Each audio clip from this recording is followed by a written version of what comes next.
Hey everyone, welcome back. It's that time again, Wednesday at 8 on the Pacific Standard Time, and at this time we're going to be doing episode 8. For those who don't remember episode 7, we had a really awesome recap. I got to be the guy this time, and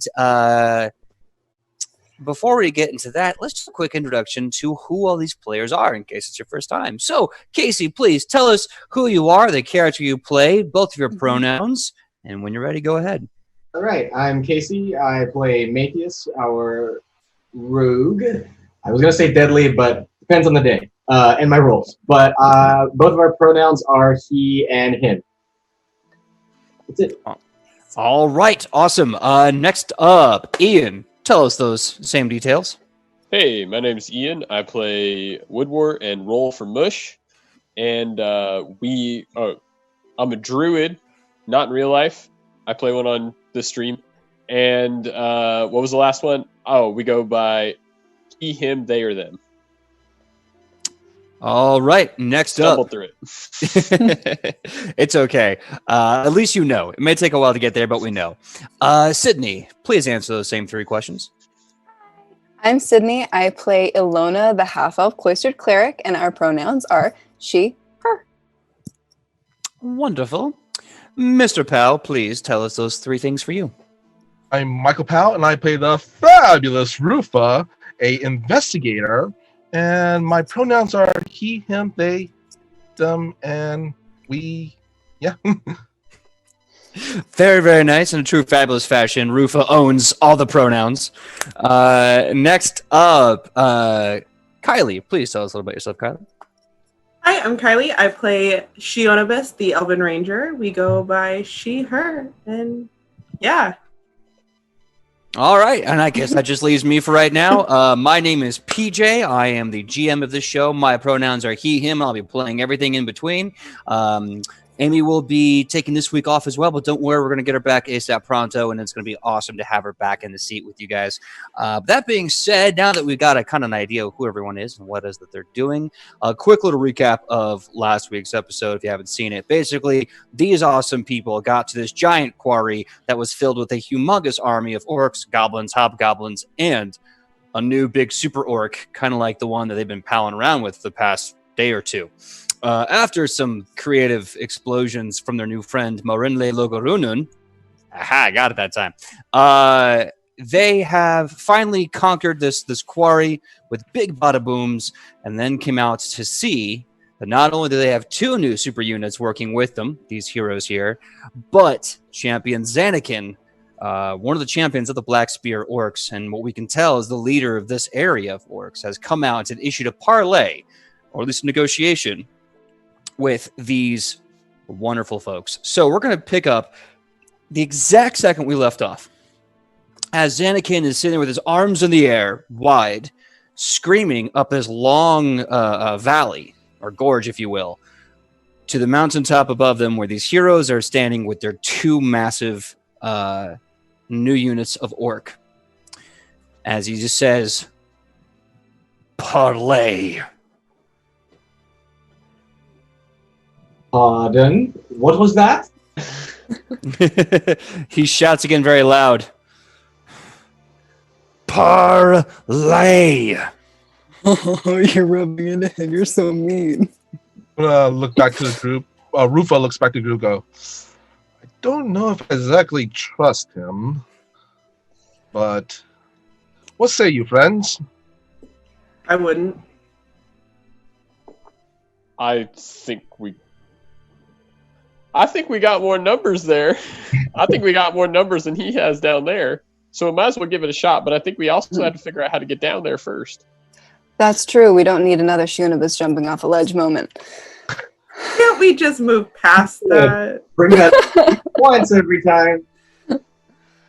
Listen, he's offering himself up in true whatever fashion. He's done the etiquette. He's done the thing. The least we can do is hear him out. Even though we did already hear how much he hates everyone earlier. Yeah, I feel like his speech got it across the first time, but I guess we'd go have a talk. I would at least recommend we demand that they drop all weapons. So, Nice. Shonibus, do you have an arrow ready pointed at his heart or at his throat? Just curious. She's going to Hello. immediately dock and pull back. Yeah. Let's go with the heart. You know, like right in between like the chest cavity. Excellent. Yeah. Although there may not be anything there, hopefully it is enough to stop his life source. So, who shall we send as a representative? And might I also once again suggest we demand they drop all weapons. Well, PJ, is there a way we can get down there or that he can come up here? That's a very good question. It depends up to you. If you want to get down to him, this is a very steep gorge. You can climb down or carefully or cautiously step down. If you want to do so quickly, then I will need either an acrobatics check or an athletics check. If you want him to come up to you, then you will have to give him the freedom and allowance to then climb up this gorge, or at least this steep hill, to you guys. Question's yours. Right now, Xanakin's hands are still in the air as Xanakin is realizing that he is, of course, in the bad seat, in the hot seat, as it were. Is just Anakin, or is there anybody else with him? Per the reminder for last episode, there are 2 orcs with him. So you have 2 orcs who are badly injured. They look like they can still fight. They're just a little banged up and scratched. And you have Xanakin, whose spear is thrust into the dirt in front of him. I suggest we have a friend down there come up to us with no weapons, and we see what he has to say. Okay. Shonibus, I also saw your finger raised. Do you agree with Michael? Do you have another thought? No? That was for before. We're all good. Okay. Perhaps we should make him, in a sign of good faith, come alone. Ah, I like that idea. Alone. And I don't think his friends are in any shape to come up yet anyway. Well, consider we got these 2 guys with us. I think he could come with 5 or 6 of his friends, and it wouldn't matter much. But yeah, we can ask him up here by himself. Yeah. Okay. Let's ask him to drop his weapons at the bottom of the gorge and come up and join us. New friend, haha. All right, so I'm assuming you guys are giving this ultimatum: drop your weapons, Xanakin, you come alone, so forth and so on. Mm-hmm. Okay. Yeah. You see Xanakin start to reach for his belt, and he stops again really quickly, and he goes, "I will only climb up this hill if it means my fellow orcs can leave. Would you allow them escape?"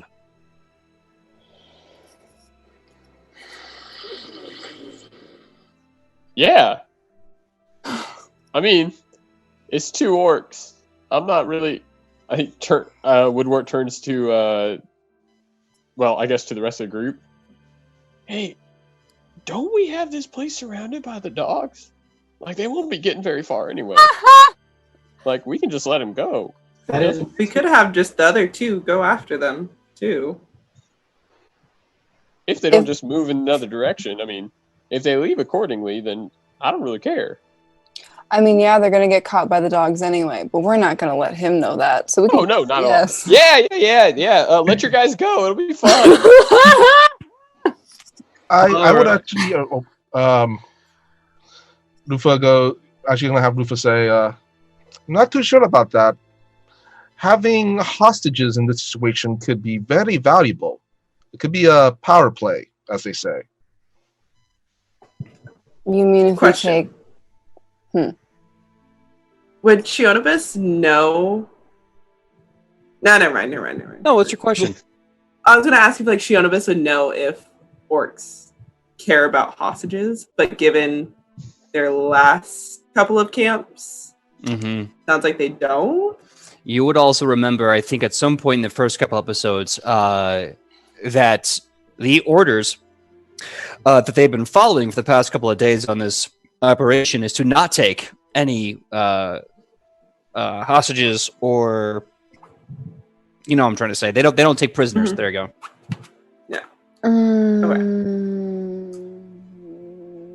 hostages won't really matter given letters that they don't really care about hostages. And True. But the fact that he actually asked for the release of his men means that they actually matter to him. That is a resource that we could exploit. or he wants them to go tell the others what has happened. That's I feel exactly like what either way, they are valuable in some shape or form to Zanakin. I feel like we're getting to a real deep philosophical conversation. If orcs could love, I think we have some more pressing matters. Yeah. It may be in our interest to let him do as he wishes and let them be released. Perhaps letting them go, they can tell others what has happened here, and that they know, and that they fear us. You We have are not to be trifled with. That's a very good point, Matthias. And if they Also, so be it. Yeah. They get also, perfect. Yeah, we don't have to spend the leg room to tell the rest of the troops that they should stand down. I think that's very good. And since we don't have, we haven't played all of our cards, they don't necessarily know everything about us yet, just that we're powerful and they should fear us. Also, it'll put us in good place with Zanakin when we have to negotiate with him, hopefully in the next 5 minutes. So you are saying we have people lying in wait. That must have slipped my mind. Very Yes. well. Yes, let him do as he pleases. I disagree, but if it is what the group wishes, then it is what the group wishes. I think we're all in agreement. Okay. So you guys let Zanakin know that his 2 orcs are free to leave, correct? Yes. Okay. So as he looks at you and he says, "Understood." He says it in common, then he turns to his other 2 orcs and he starts kind of whispering to them in Orcish. When he does this, the other 2 orcs who look kind of hurt, kind of look at you, look back to Zanakin, nod, and they slowly kind of break off away from him down this kind of this other little valley hill that kind of continues and loses into the side of the gorge. Did we just see a bromance breakup? Aww. You specifically said they looked hurt, right? Physically. Okay. I thought after the whispering and all of a sudden they looked hurt. It's like I would have been like, let him go, guys. I don't want to interfere with this. It's you just saw the Orcish equivalent of "it's not you, it's me." We need to see separate people. You need to see that way. I need to see that way. Or like the Turner who's just like, no, go on, get out. go on, get out. Oh man. So as they leave, as they run away, Zanakin reaches in and he starts pulling out. He pulls out these 2 big hatchets, drops them, reaches in the back, pulls out 2 punching daggers, drops them, reaches into his boot, pulls out a boot knife, drops it. He reaches around his neck, finds a necklace, pulls out like another little spike, drops it. He thinks for a second, reaches into his hair, pulls out a knife that's stuck in his kind of tonsured ponytail, drops the knife. His hair kind of goes wild, and the orc just goes, "I am no longer armed. I am coming up the hill." And he slowly begins his ascent up the gorge to you guys. When he makes it to the top, can I just want to eye him down? I feel like he may have forgotten something amongst all of those, his one-man armory. More than okay. By all means, make a perception check. Actually, PJ, Butter knife. Yes, sir. as Matthias is doing this, could I also preemptively use study subject on him? Sure. I mean, you got plenty of time. It's going to take him at least 5 minutes to get up that thing. 23. Basically, just make sure that I have my +1 to attack ready. Okay. 23. That's pretty dang good. There's so much cat hair in my dice tray. The challenges of living with a cat. 22. 22? Okay. Yeah, so as he comes up, you look him up and down, and aside from like a few crude pieces of armor, animal hide, clothing, looks like he's not wearing anything. Looks completely ready to go and ready to talk. His arms are still up, so he's not hiding anything, you know.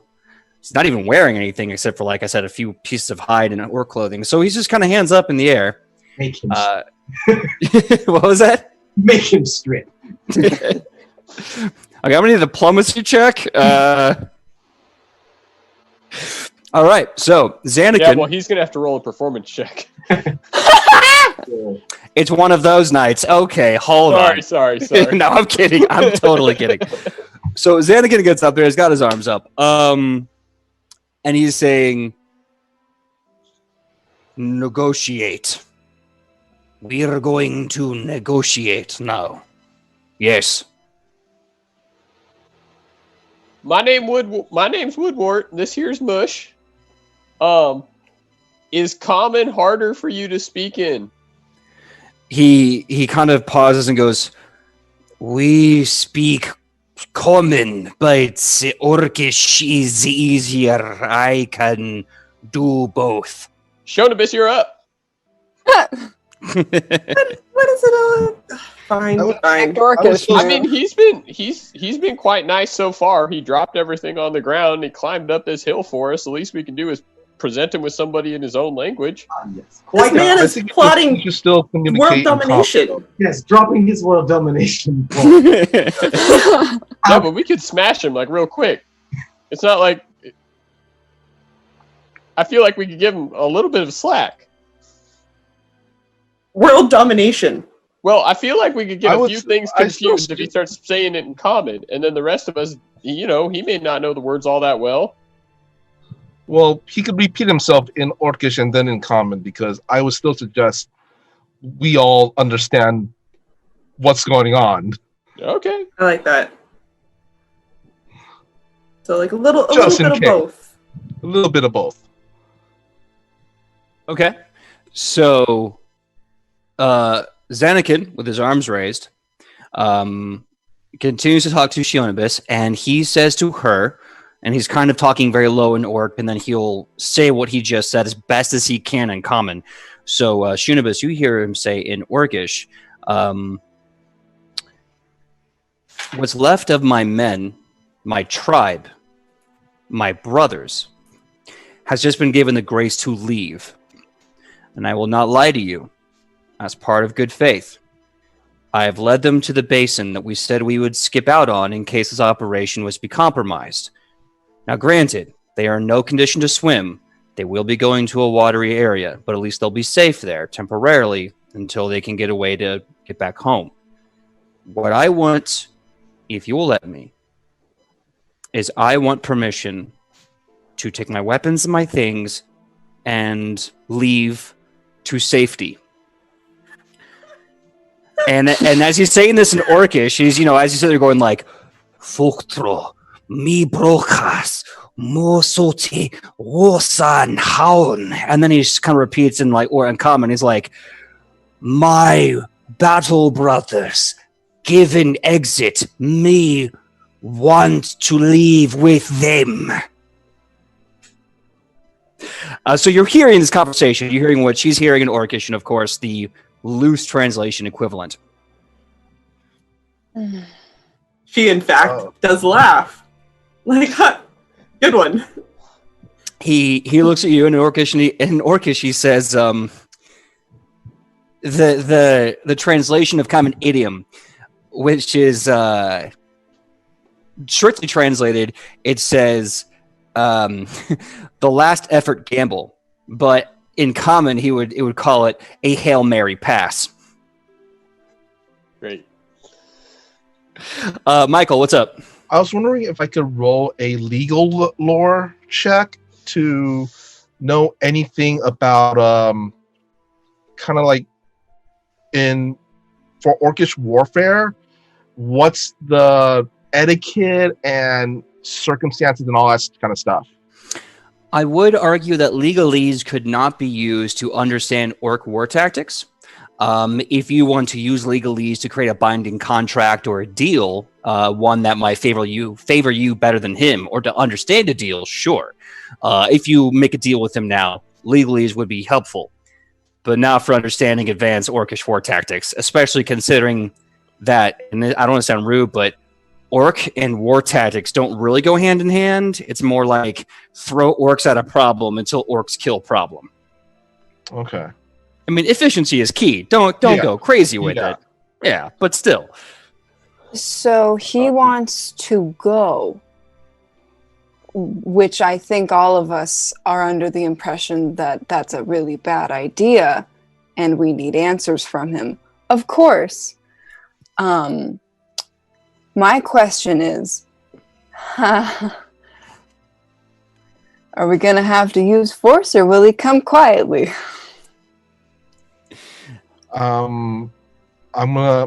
Rufa's going to whisper to Chonovis, just so she could hear this.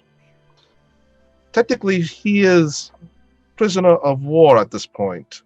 We should not let such a valuable access just leave our grasp at this moment. You have a point.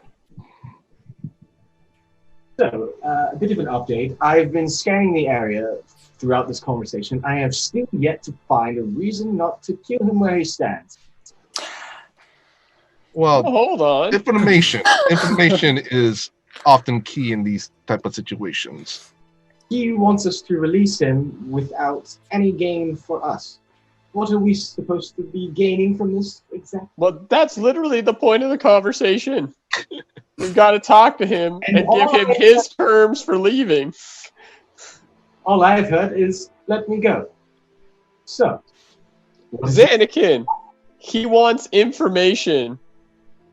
We need a return before I think we can let you go. I got no problem with it, but I think I'm getting outvoted.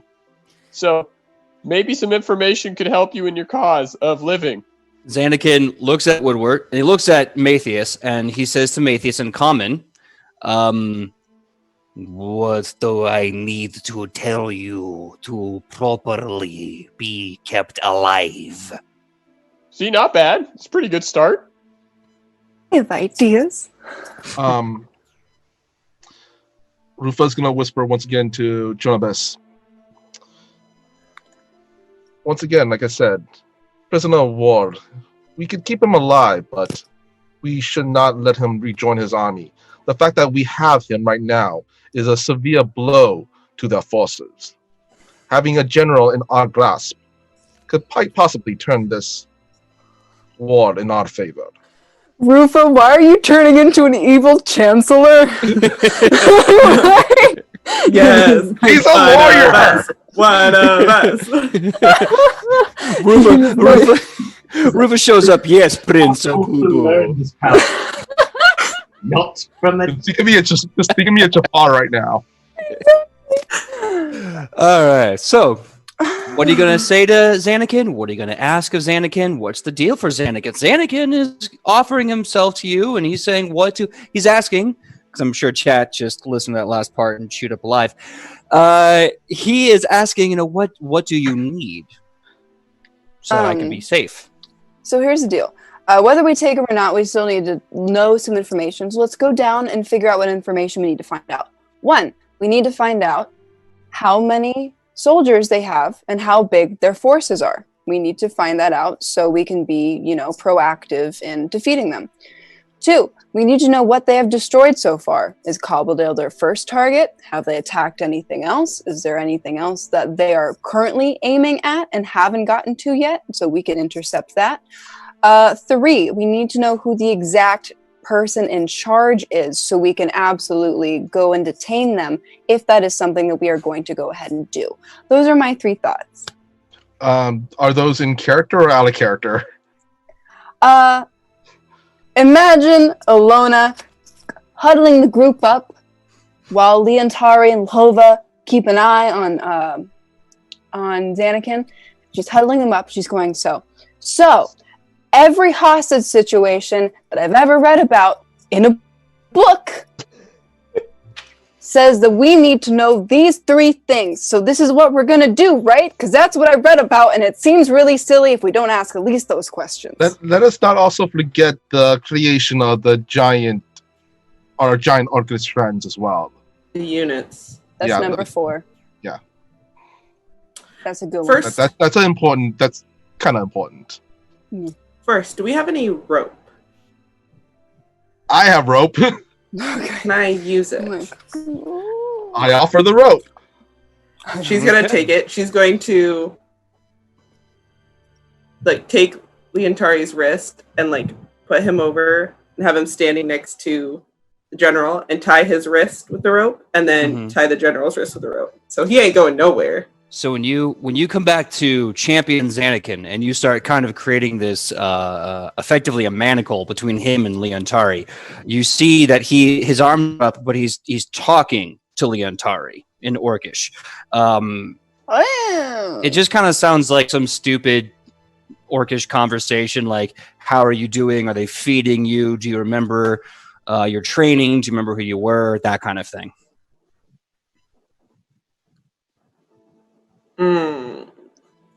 Just gonna look at Leontari, say, everything he says is a lie.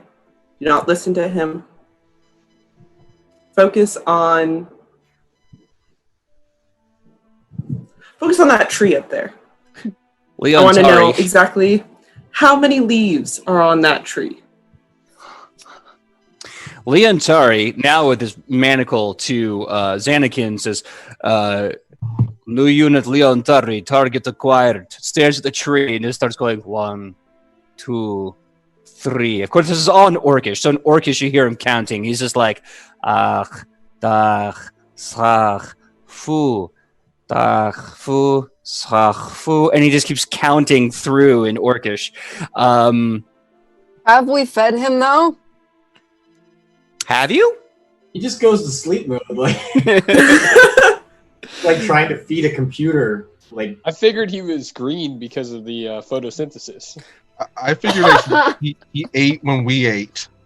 To be fair, he's never said he was hungry. He's never complained of feeling like he needs food. You've also seen that he's never slept. In fact, that one night you guys are doing downtime actions, protecting the camp, he was watching the entire time. He never took a break. So it's hard to say if he actually needs to eat. Also, we have Didorak Ruby. Yeah. Say that again, Casey. Well, we gave orders to one, but we also have another one right now. Oh, that's right. We have Lova. That's right. Lova is doing the exact same thing, just staring at Xanakin, as were his original orders, just mean mugging him. Yeah. I like that. I think during this stare him down. During this exchange, Woodward pulls out the wineskin that he had from Sashmaru. And he starts pouring a drink for our friend Xanakin here. Hands him a cup with alcohol in it. Woodward's my favorite. He takes it with his non-tied up hand. He gives you a thanking in both Common and Orcish. Slowly kind of takes a sip. Has that moment of realizing what it is. And then really kind of commits to the glass. Rufa, you were going to say something. Yeah. Well, first of all, he's actually going to look over to Woodward and just go, "You're a much kinder fellow than I am when it comes to this situation of war." Well, he did walk up here, and he's literally done everything we've asked so far. If this is his last moment before we either let him go or you do what you all want, I'd rather die with a drink in hand than thirsty. Xanakin's gonna... I like you. I will die. It's them. No, it's not all of us. Convince. Wait! Hold up! It's not all of us. We're discussing. I could care less. Discussing. We're discussing. We're discussing. We don't know. We're talking. Xanakin just kind of nods and goes, "All right, so let's begin the conversation of what you need to know from me." Rufus gonna go. You do understand right now your position. You are the prisoner of war. I do understand this. The way I look at it, either you are people of honor and you let me go, or you prove General Korokos correct and kill me like cowards. Here's the thing, everyone. He makes a good point. When you get someone in your custody that knows information, typically you make a deal with them in order to get information on bigger, badder criminals, and you let them go or lessen their sentence. That's the deal. If the whole thing is if he is going to snitch on a cause that he strongly believes in, we have to be willing to offer him something. Is that in character or out of character? That was Sorry. out of character. Okay, I'm sorry. I can't. It's all good. No. If I translate this back into Alona, where the huddle, we huddle Okay. again, she's gonna say the same thing. She's gonna say, "Hey, listen. From what I've read about in a book, if you want information from someone about bigger and badder things, and you want them to give somebody up, which is very bad in Orcish, I'm sure that snitches get stitches is a very real thing for them. We have to be able to offer him something in return, or else he won't talk to us. I just have a strong feeling about that." Yeah, I have to say I'm kind of with her on this one because I feel like we look like bigger badasses if we let him go home because we don't care what he does, compared to if we kill him as a threat. I actually disagree. He is a general, high-ranking officer, a man of tactics. He leads men. He led men. They're all dead now. True, but he is still a general. He still has the mind of a tactician. He is still dangerous. He is an asset to his army. I suggest we take him prisoner. We do not. Well, this is all like just so they can hear. Okay. Mm-hmm. I suggest we do not kill him, but we cannot let him be free. If he returns to his army, any death after that, it is our responsibility. So I suggest we take him as prisoner of war. We get said information we need from him, and as much like other prisoners of war, we keep him until the war is over. So here are the three perspectives: murder, prisoner of war, information, let him go. These are the three options. My counterpoint to the second option is, if we take him as a prisoner of war, he's not going to willingly give us information, which means we will literally have to torture the information out of him. And I do not feel like doing that. One, I do not think it is ethical. Two, I don't think that he will actually tell us anything because of his cause he so strongly believes in. That speech that he gave earlier was incredibly powerful and was frank with emotion, and I do actually believe that he believes that. So if we take him to a human encampment and interrogate him with humans, he is not going to let up at all. That is my counterpoint to that. And my counterpoint to murder is not okay! Hello, with all due respect, I must ask you, in the books that you have read, where a leader has freely given themselves up, did any of those books include the part where there was an ambush lying in wait later and that it was all part of this person's plan? And did you have to witness people dying in front of you because of it? I have seen men die for this exact same situation. The investigators, but we're the ones with the ambush. We cannot. So for now, I cannot believe he would do something without a plan in mind. I must agree with the investigator on this one. I do not believe that he is as gracious as he may seem. One second, Michael. Kylie, what were you going to say?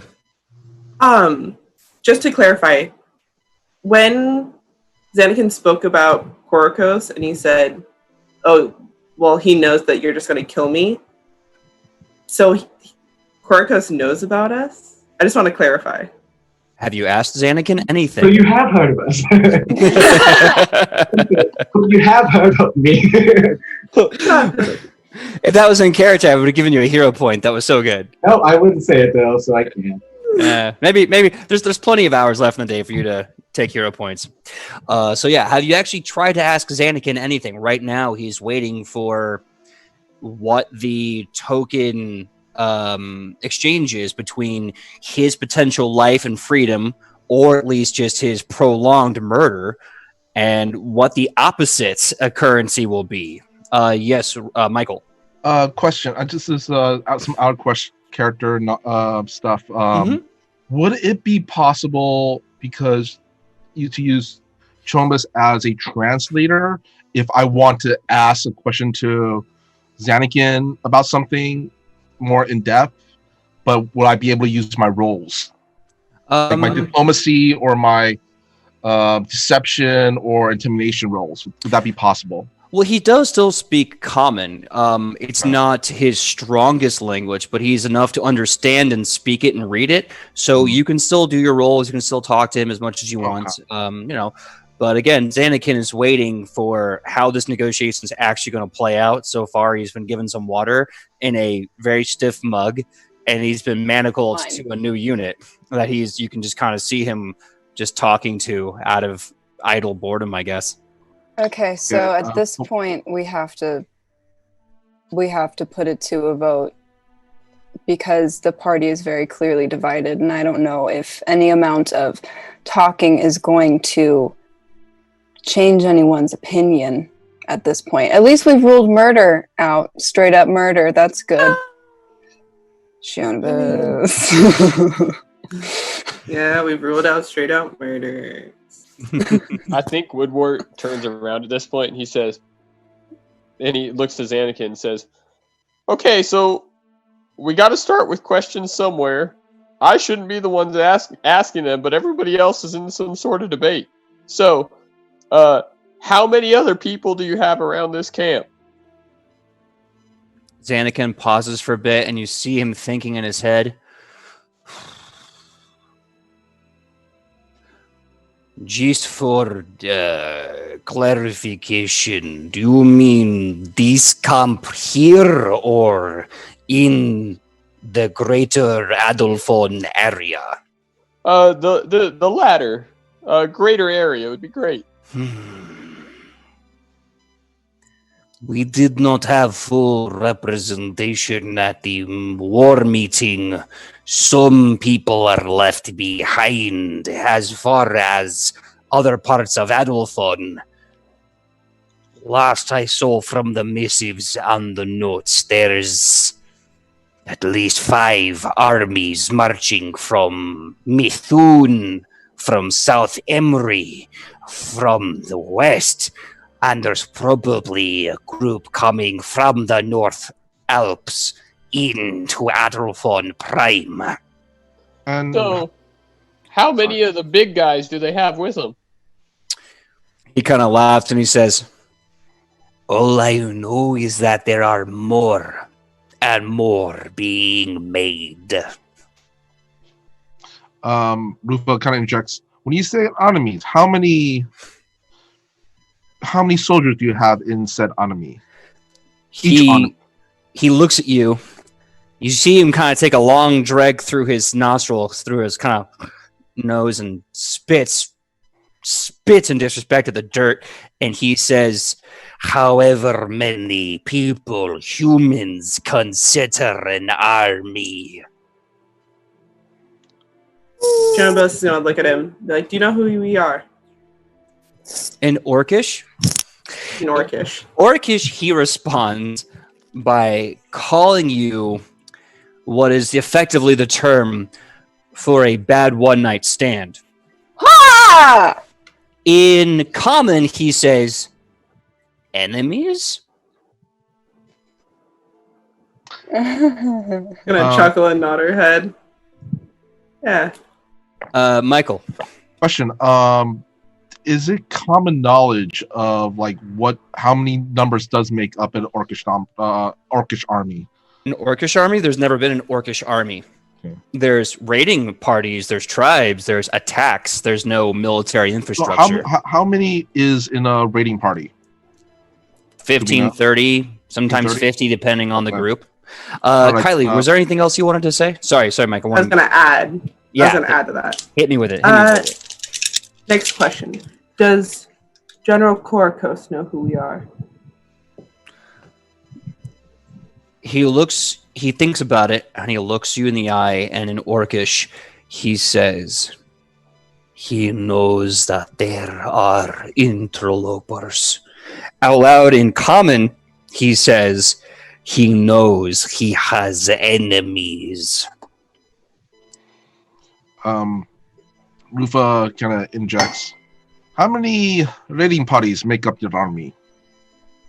He looks at you and he chuckles and laughs, and he says, I stopped counting a long time ago. Would you say more than 100 raiding parties in each army? He thinks about it. You see him with he's counting on his fingers. You can tell he's doing group collective counting. And he goes, yes, easily more than 100, probably closer to... what is 100s of 100? That is a lot of orcs. We are many. And that is in each army. He laughs and he says, we are getting greens from all over the world. So far, we have reds and black spears. We have 2, maybe 3 goblin hordes. We are many as we have always been. Oh no. Okay. Is that why other tribes still fight against you? They have their reasons. And he says in Orcish, some are cowards, some are jealous. Either way, they will be given only one answer to our call. Yes. And he makes his gesture like, or I'm going to rip their throat out. I'm good. Rufa's gonna look over the group. So each army, I want to estimate at least 50,000 in each army, and that's 5 armies.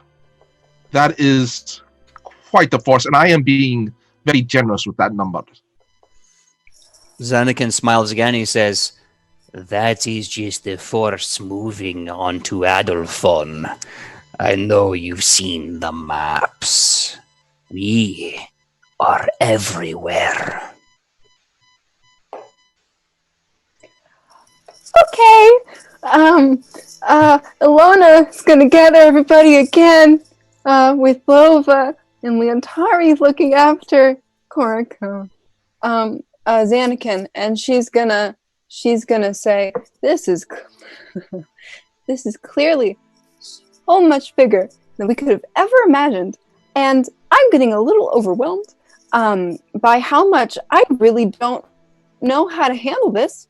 And I think we should take him to a higher power who might know how to get troops together so we can combat world domination. Rufa puts his hand on the chin and goes, I agree with the cleric. I agree with the priestess. We cannot let him go at this point. He must be at least taken in. Wait, so we're worried about 1 out of 500,000. We're worried about 1 guy. Yes. I just want to make sure we've weighed out that this man is going to give us all the answers we need to tackle 500,000 orcs. Oh, I do not expect him to talk, at least not easy. But we have a saying from my country.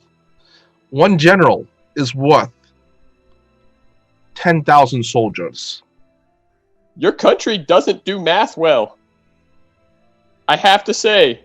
I mean, if I had to fight one general or 10,000 soldiers, I know who I'd pick. True. You are looking at it in a very simplistic manner. I am more talking about the battle experience and tactics. How a general could command tens and hundreds of thousands of soldiers. I fear that. See, the reason I'm not worried about this one is he got stopped by a 12-year-old girl. Marin in the back is going, with bombs! Yeah, see, I mean, why I'd say if we had to spend a lot of people to get this guy and not some goblin science and some enthusiasm, I'd be with you. But I'm not sure us taking him back anywhere. Honestly, I may be distrustful of city folk, but I'm not entirely sure that they won't resort to torture to try to get more answers from him.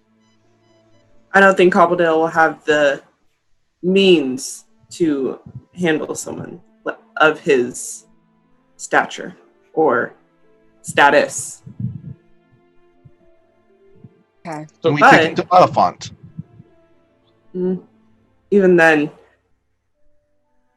one orc versus is equivalent to what? 10 humans more? You do It's- hear him chuckle, and he says, "That is the saying that we have. One orc is worth about 10 of..." And he points to... First of all, he has a moment. He's turned like, no, haha. And he points at Matthias. He's like, about 10 of him. You wish. Perhaps we could take him somewhere, perhaps to the capital.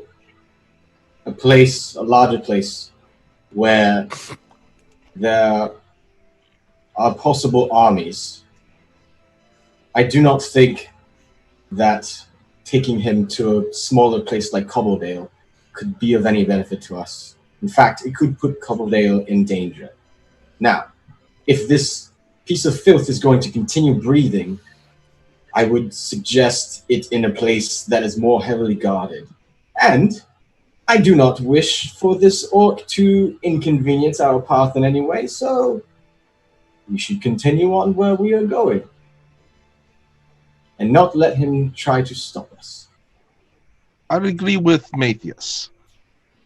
So- My vote goes to prisoner to at a budge. Adelphon, it's quite all right. Adelphon. So my issue is that Or is death. why are we taking him to the city that he would desperately want to see the inside of? If we're worried about tactics, why are we going to march the one man into the center of the city they want to attack to give them somebody to fight for? We could blindfold him. He knows where he's going to be. If they are as well equipped as they say they are, I'm sure they already know the inside of Adelphon like the back of their hand. This isn't a one night, I am drawing a map and winging it. This is months and months of planning. There was a marking on the map of the capital, it is true. And I believe that there are people on the inside that are untrustworthy.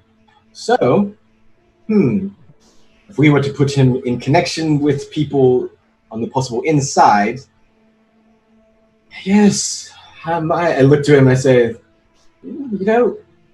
once again, it is not looking good for you, my friend. He looks back to you, and he says, "I have done the job of a champion. I have kept my people safe. What happens next is a gamble that is worth it. Either you kill me, like you would have anyway, or you keep me alive a little longer, and from there, who knows how else I can help General Korokos's cause." EJ? Yeah, Michael. Actually, there is a legal lore I think I could roll right now. I was wondering if I could roll legal lore for knowledge, because he seems like an honorable man, is there any like a ritual or some kind of contract that a honorable orc like has to follow through, whether it be religious or like an honor bound blood pact or something like that? Well, unfortunately, I don't know how much that would actually give you their culture and these practices. But what I will say is that if you use a diplomacy check, you can create a dialogue to basically make up one of these rituals to basically bond his honor. And if you want to come to terms with how that will be, we can talk it out, maybe make a legal check, so forth and so on. Here's Oh, yes, Alona / Sidney. Yeah, I had another thought. Hearing what he's saying, haha.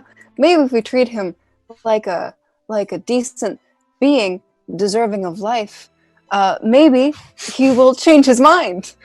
Because his whole argument is that we'll kill him anyway because we're horrible things. Mostly the human members of our party. So if we change his mind and treat him with dignity and respect and kindness, and well, maybe that would help. Yeah, I agree with the cleric. But what if are orcs known to respond to that? Or is this more of an orc society where they respond more to strength, military strength? Who's the strongest, more powerful? The person is there a society roll for that? You can make a society roll. Shionibus can also make a society roll for that. I'm going to give you a -4, Michael, just because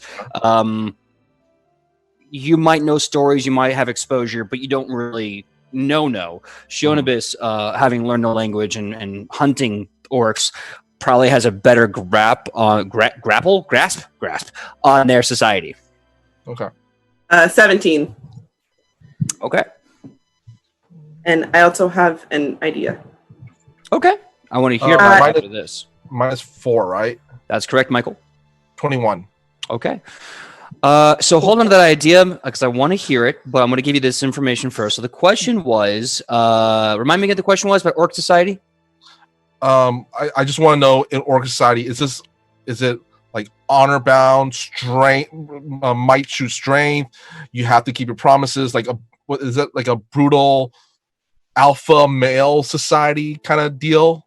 So they are very keen on efficacy, right? That's their big thing. If it works, it works. If it doesn't, you get it right the heck out. Mm-hmm. So if a woman is a better leader or chieftain or whatever than the man was, then they get him right the hell out. They put that girl in power. Mm-hmm. So it's all about what works and they get rid of what doesn't. Now, that being stated, a warrior's mentality is about never retreating and never taking any mental loss. Their god is called the Lord of Scars because he is covered in scars from battle. So for them, there is no failure. There is no retreat. They do the damn job till they die or do it. As far as honor goes, it's really, again, all about efficacy. Like, did you die? No. Can you do this again? Yeah. Then you're all good. Get back in the saddle, cowboy. That's kind of how they work. They are relentless and efficient and loving and powerful people, at least with some variations across the tribes, because there's no monolith, right? So when it comes to honor, it's very personal. It's very like, do I feel dishonored? As opposed to, am I dishonored? Okay. That being stated, Kylie, what was your idea? First, is Eloise able to talk with all of us in her mind at once? I think it's just... Or is it just one person? Just one person. I believe for the cantrip, it's only one person, yeah.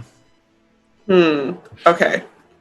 Then I am going to, look at Xanakin. Well, I didn't know if we were, all in a group, but never mind. So she's going to, look at Xanakin and then, really lower her voice and kind of take a couple steps back and tell everyone to come towards her as well. And says in a very hushed tone, what if we track him? We let him go, we track him, see where he goes, and maybe get a better grasp on the situation as a whole. Is he going to the capital? Is he going to a different city? Where is Korokos? Oh. Don't all speak up at once. It's okay, really. I kind of like that idea. He's leading us to the source. Exactly. How do you tracking? I can track on a good day. Woodward, can you track since you're all foresty and Yeah, I can follow him. Stuff. Definitely. so even if we just keep a fair distance away, let him get. As long as I can see Prince, I can track. I still do not think it's a good idea. I still think the best bet is to take him in as a prisoner. His people, they are very efficient. Whether or not we treat him well or not is moot. They care efficiency, brutality. They want to get their goal done. In a way, I respect that. I still think he is too much of a risk to let go and lose him. But then what happens if he doesn't show up to their next war meeting? They're just gonna. Will they just pick a different general? Or They would. different little head They would. honcho? Then what'll our next problem be? Then we will have to deal with that general, but we do not have to deal with this general again. All This right. is one less problem we have to deal with. At this point, we have to make a decision. We can't keep sitting here and like going back and forth all day. So we have two options now. Our one option is take him to a human city as a prisoner, or let him go and we track him so we can get to the source and get more information that he wouldn't necessarily be willing to give otherwise. Those in favor. Wow, this feels so official. Those in favor of bringing him to a city capital to interrogate him further as a prisoner of war. Close your eyes, raise your hands. Heads down, thumbs up, 7 up. Okay. All right. So Hold we're on, if we okay. all close our eyes, who's the arbitrator? Marinlay! oh. You do the vote. You do the thing. You pick. All You right, tell us. I'm very good at counting to numbers that are almost infinitesimal and hard to find and remember, so I will be very easy to count all of you people with all your fingers and all your toes. Now, everyone, she starts adjusting her glasses. You heard the lady with the ears? One of the two? I love ears, by the way. What I need everyone to do is close their eyes, and when I say so, you raise your hands. And she's very excited. Amazing. Okay. So the first one is do we want to take him to a human camp as a prisoner of war? Close your eyes. Close your eyes, and when I count to 3, raise your hand. 1, 2, 3, raise your hands! I don't remember the options. Okay, hands down. We got the numbers, we'll have to vote again. The other option is, and she like pulls her goggles up and she like goggle rings on her eyes and she goes, Elona, what was the other options? The other option was do what Shionibus said and let him go so we can track him to the source of the armies. Okay, you gotta say that. And then she turns around and she goes, Okay, everyone, close your eyes. So,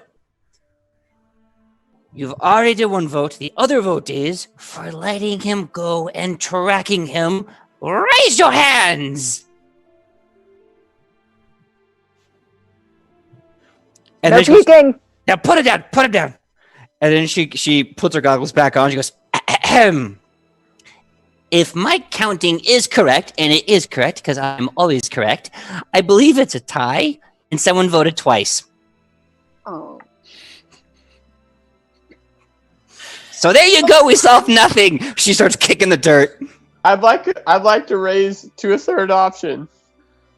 Let him go, warn Adelphon and prepare for war instead of wasting time taking this man to another place while the rest of the city still doesn't know what's happening.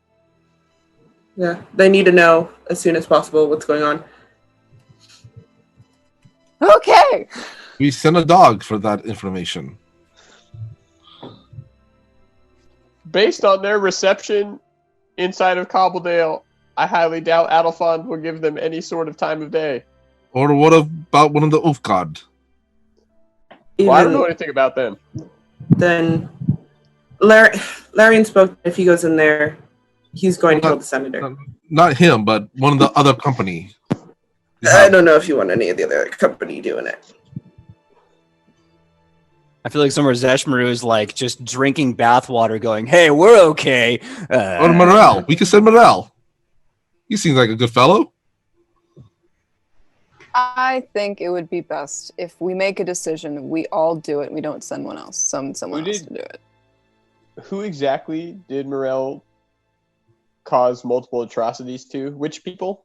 I just want to make sure we're not sending him back to the middle of those people. It was mine. Okay, great. I just want to make sure we're not like, hey, here's our representative. Listen to it. I was going to say, if you want to make an intelligence mass murder, if you want to make an intelligence check, I'll give you the laundry list.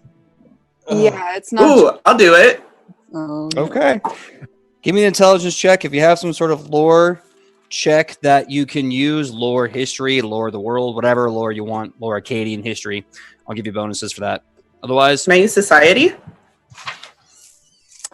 In a way, yes. Lore of the worlds, lore of the planet of the apes. Either lore or legal or underworld. Return to lore. Nat 20. Woo! First at 20 of the night. Okay.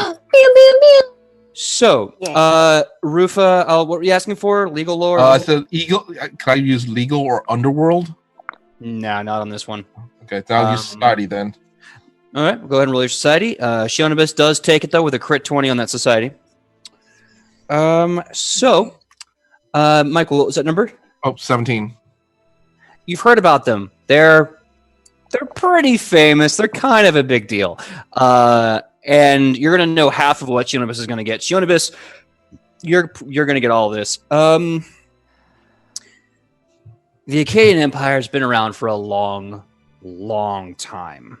They're probably one of the longest empires to exist. You know, from studying them and being around them, it's almost impossible not to be around them because they're huge.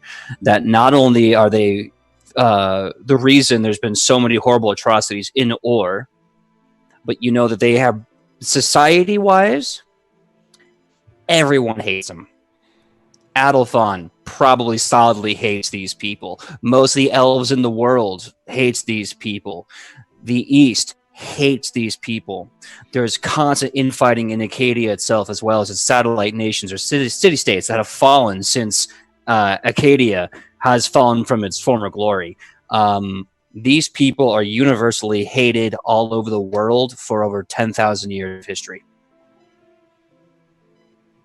Wow. Wow. Well, I definitely don't think we should bring Morel in at all.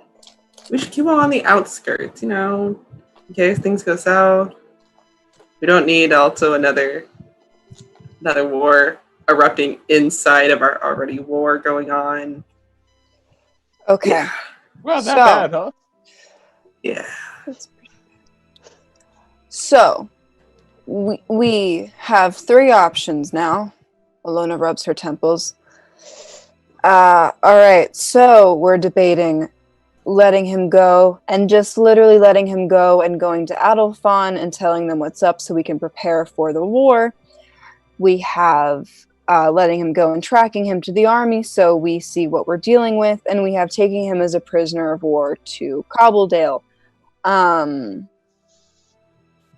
Are any of those options now off the table completely?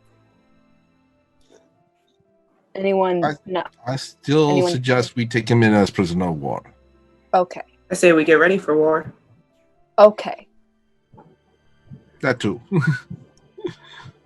So let me do this. Let me cut this a little fast. So what we're gonna do is, unless anyone, Ian, do you want to say something? No, I'm just laughing at now. He thinks like the fact that we're just walking up to Xanakin, asking him questions, and then walking away and huddling for the last. What time is it? It's 9:10, so about 25 minutes. So we're just bouncing back and forth, and so whatever we do, he will not expect it because he thinks we're idiots. And at this point, no matter what we do, we have the upper hand. Hey, you've been deliberating. Oh my God, it's important. so true. Yeah. Deliberating is D&D 101. Or I'm sorry, Pathfinder 101. Second edition 101. So, voting. Raise your hand if you want to take Xanakin as a prisoner. Okay, put your hands down.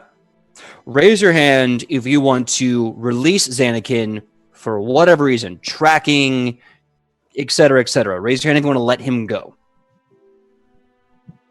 Okay, last but not least, raise your hand if you want to kill him super murder dead style right now. Ooh. She's like, wait a minute. Hear me out. Hear me out. And from behind the leaf counter, the leaf blower, and At this point, like, oh, even Rufus can kind of like, just leave Matthias in a room with him for like half an hour, 10 minutes even. So again, it's a stalemate tie. I don't believe. I think Didn't someone. vote. I was gonna say Sidney didn't vote. I didn't know what the third option was. It was murder death kill. It's always murder death kill. You people are stabby monsters. Anyway, moving on. So We're actually really not stabby monsters. now you're really not. Me and Casey are. Well, as a group as a whole. Yeah, that way. I'm gonna out myself and vote for letting him go. Okay, so that breaks the tie. 3-2. The three decide we're gonna let him go. And who is gonna do the honors? I'll do it. Oh, Woodward. go ahead, Ian. All you, Ian. Yeah. So Woodward walks up to him and he refills his cup. And he says, "Well, after a heated discussion with everyone here, Yes, I heard. we weren't exactly quiet about it, but we're gonna let you go. If the information you gave us is correct, we obviously have other things to worry about than you, to be quite frank. So Woodward pulls out a sickle and I think he could probably untie the knot, right? I don't want to ruin Rufus' rope by cutting it in half. And I feel like it would have been a I good would like the knot rope back. then. I would like the rope back. Okay, so Woodward undoes the knot and he says, I'm not entirely sure how this whole thing's going to play out. I'm going to be honest. This is the first war I've ever been involved in. And I didn't plan on being involved in it, but here I am. Take that drink with you. And remember, at the end of the day, we're all fighting for what we consider as home. So no one's going to give up. You say this as you untie the ropes, and when Xanakin's hand is back, he kind of favors it, and he says, "Wise words, little one. You are correct. We are all fighting for home. So are we. Take this bit of wisdom to heart with you. War is never something you agree upon. It is something you do whether you want to or not. So it is always best to hope for peace by preparing for war." And then he looks at the wrist. He takes all the water back, hands it to you, gives you an Orcan thank you, an Orcan greeting of appreciation. Basically comes down to is my blood for you. And then as he turns and runs down and starts moving down the gorge, you see his speed start picking up as he shouts in Orcish, "Blood for blood." As this is being said, you see Leontari, who you can now tell has stopped counting leaves about 5 minutes ago. And you see Lova, who is standing at attention. And with that, they both stop, they turn to face you, and they say in Orcish, Unit Leontari, Unit Lova, targets acquired, kill non-greens. And they start to raise their hands and strike at you. Now, that is where we're going to go on a 10-minute break. When we come back, we're going to come back to the reality that Leontari and Lova have now been turned against the heroes, thanks to Xanakin's little battle cry. So we'll be back in 10 minutes at 9:25. I know we're breaking a little early. This is a good point to do it at. Plus, I had too much water and I got to pee. So we'll see you in 10 minutes.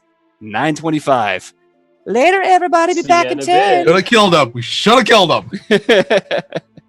Okay, that being said, we are coming back from our 10-minute break. Everyone is here. My initiatives are rolled for the two big dudes, and thankfully they rolled very high.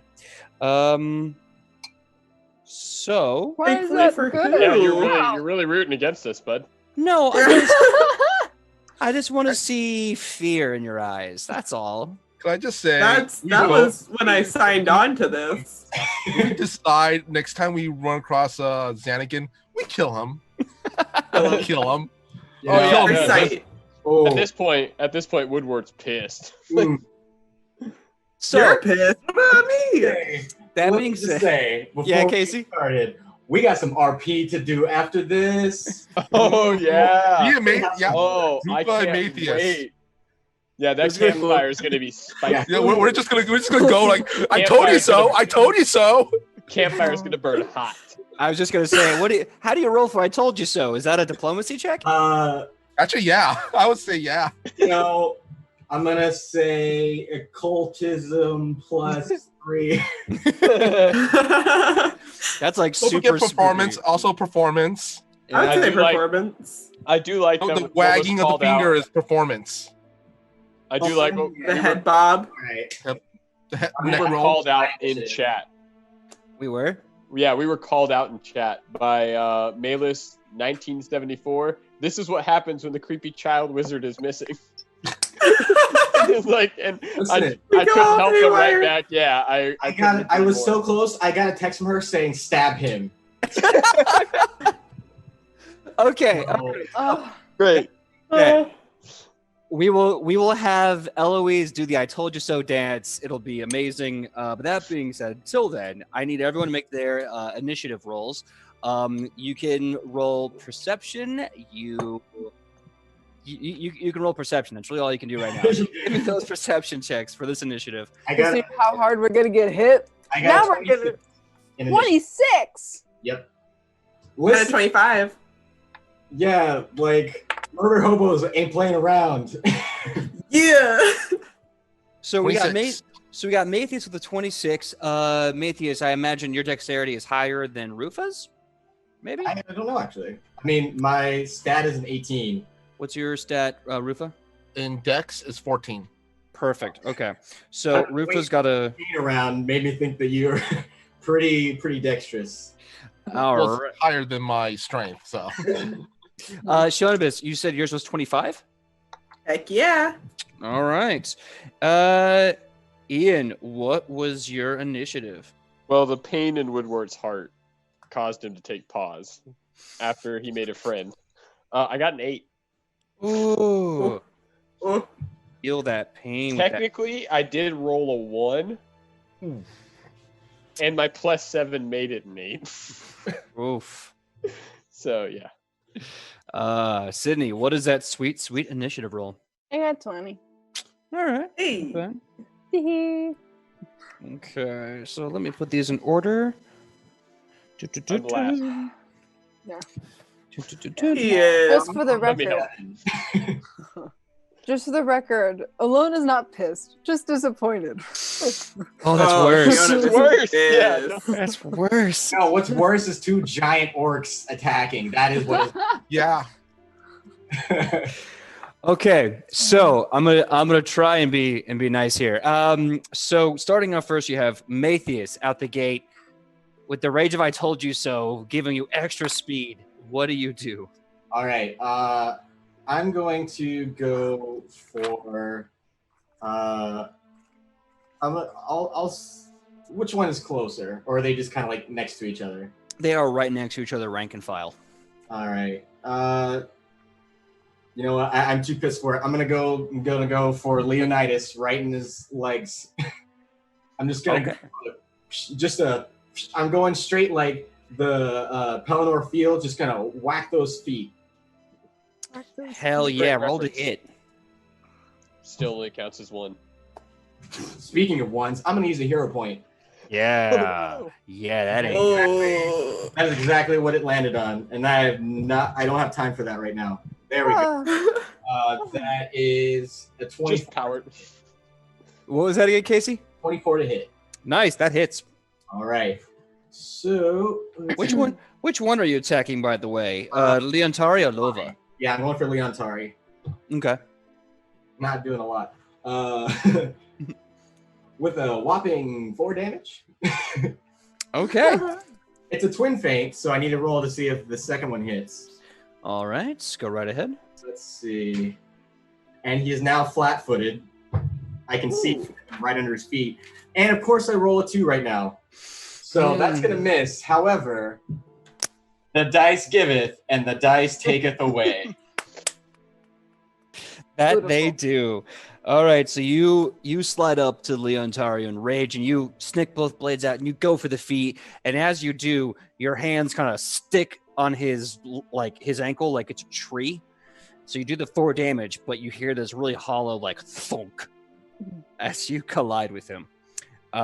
It's still 4 damage. And then you go for the other stab, and it doesn't work. I don't care much about the first one. I need the second one. The second one is what matters.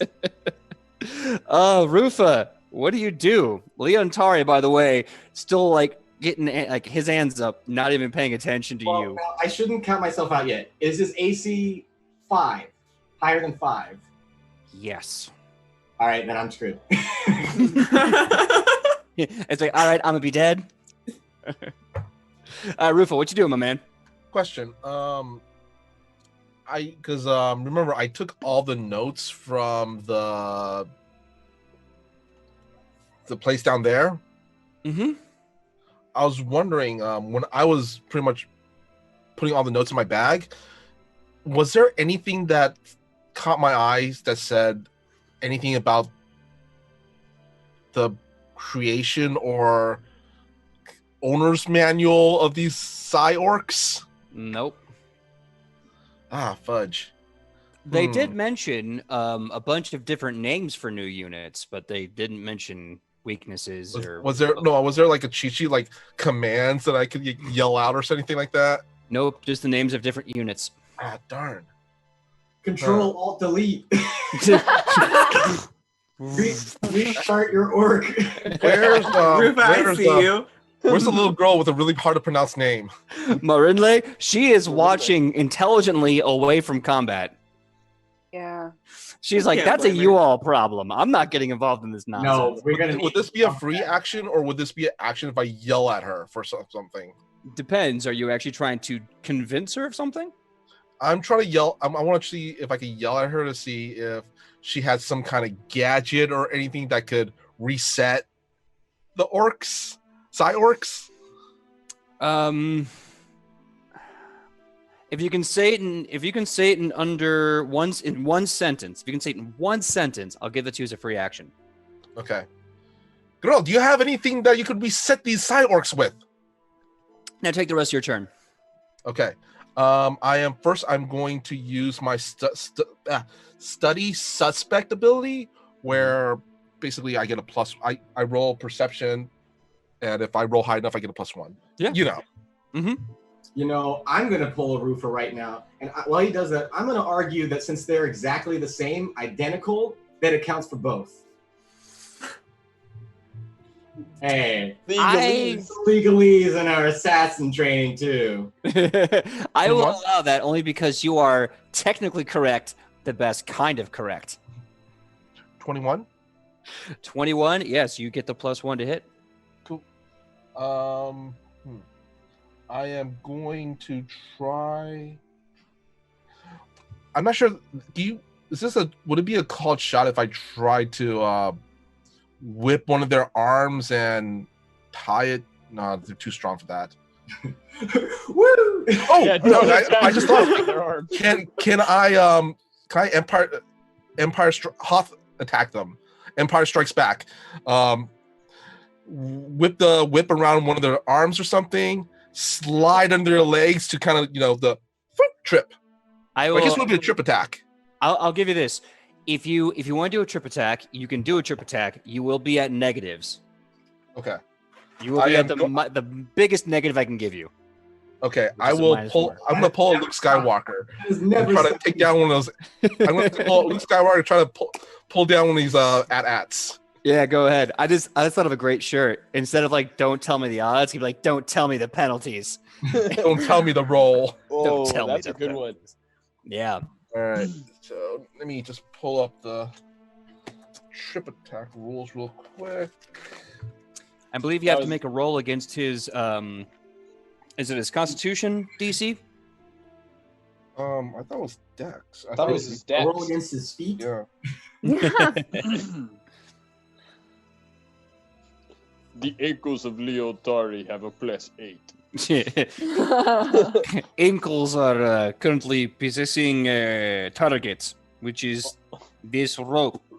Unit Leotari never skips leg day. Yes, I will break you. Unit Leon Tari did not get much screen time. Target acquired.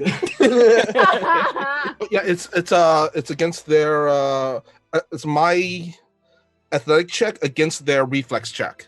Okay, go right ahead.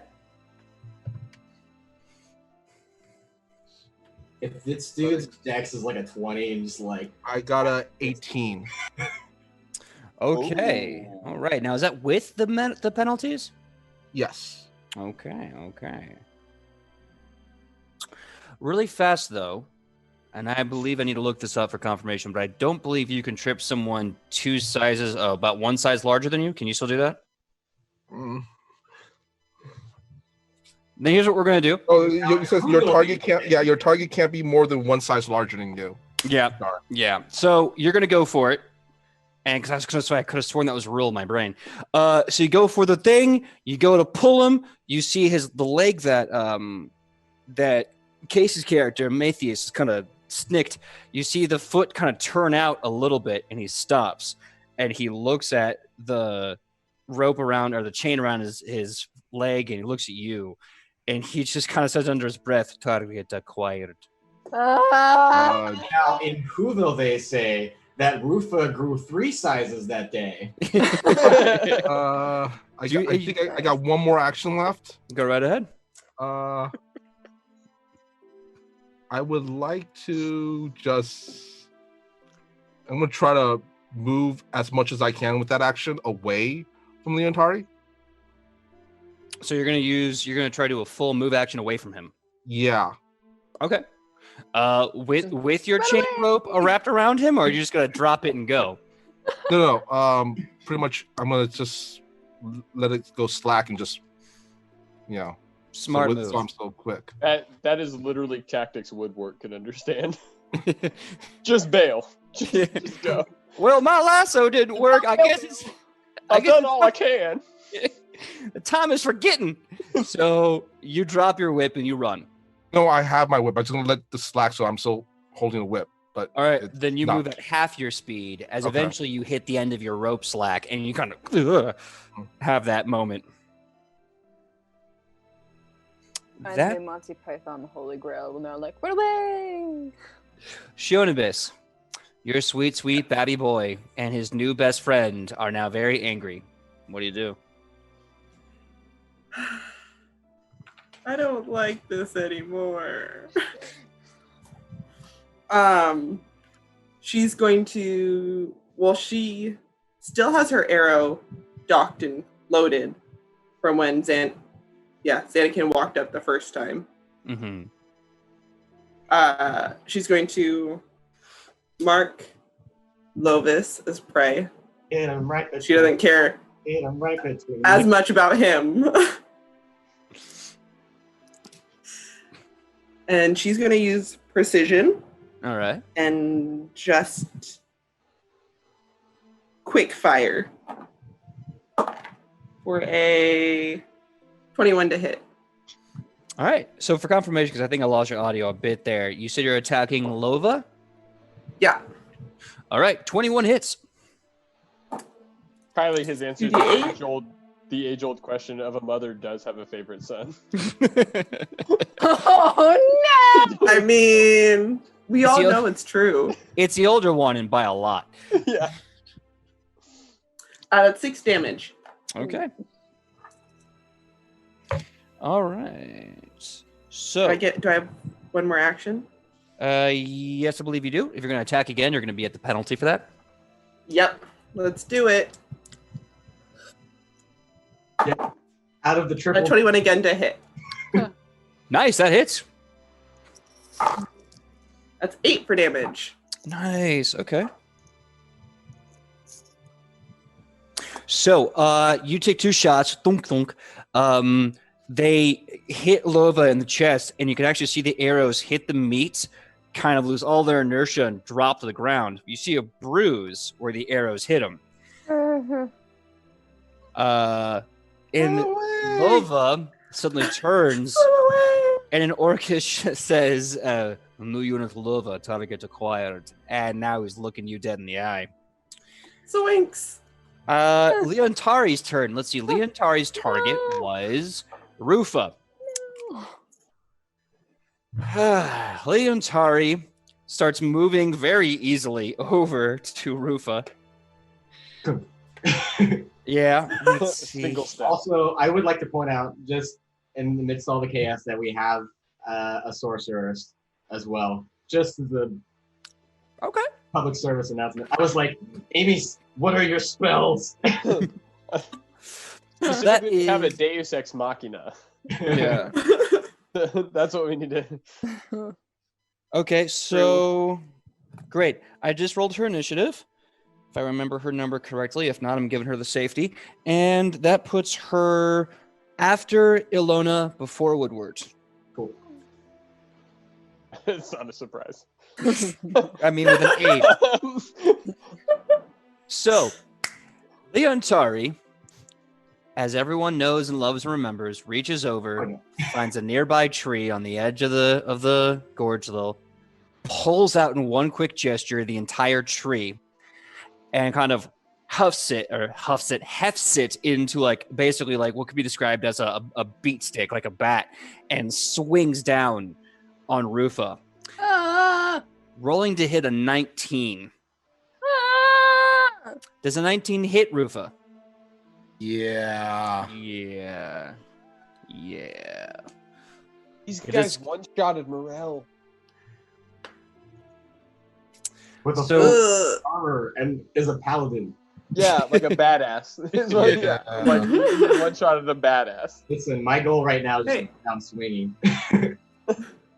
So, he swings hard, but thankfully, it's a grazing strike as he only hits you with most of the branches instead of the actual tree.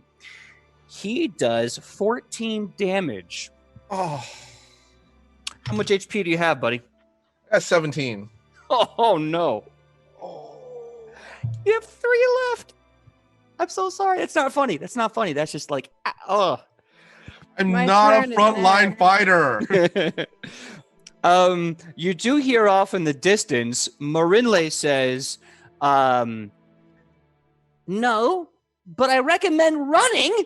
And you hear her little legs just take off. I mean, we Let's can't. We run. literally can't have a 12-year-old get hit by a giant orc. Like, it's good that she. Coward. We don't need that for the stream. And then you hear Bubble Boil also kind of shouting, Yes, Mason brain-making thought idea plan. That's retreat is best as course action making. and she also starts running after Marinle. So that's Leontari's move. Lova, who now has a target acquired on Shonibus, is going to do much the same. Hey, crits. Yep, he crits. course he So brought to you live on the series finale of.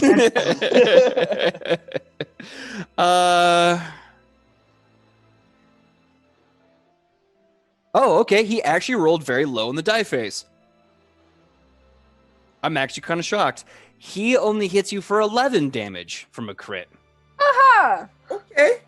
Oh, okay. Yeah. So- Oh, no. No, I did the math wrong. PJ. You take more than that. You take more than that, girl. You take a lot more than that. I PJ. apologize. You take 18 damage. I'm down. I'm down. I am down for the count, guys. I'm at No, you're not. -1.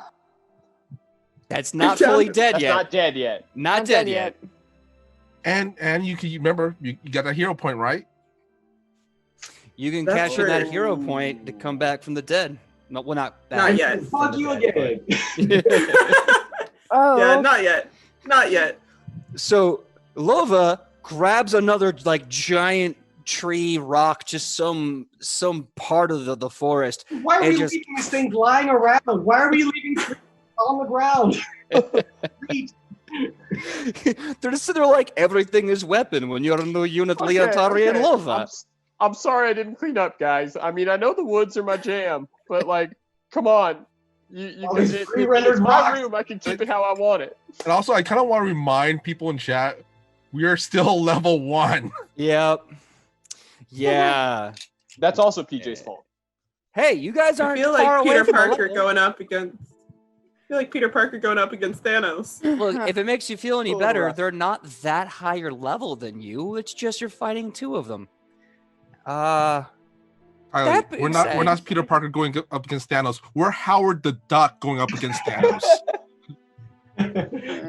I kind of want to read that fanfic where Howard the Duck saves the Marvel Universe. But that being said, guess whose turn it is now that Rufa has been all but almost killed and Shionibus is at dying 1. It's the cleric's turn. Ilona! And it's your turn. Perfect. I have a question. How many actions do I get per turn? I can't remember. 3. 3. Great. So here's the deal. I have Rebuke Death, which means that I can target 1 to 3 creatures, depending on how many actions I'm going to take. And I'm targeting Shionibus, and I'm targeting Rufa, so it's going to be 2 actions. And on my final action, besides rebuking their death, you know what I can use? What's that?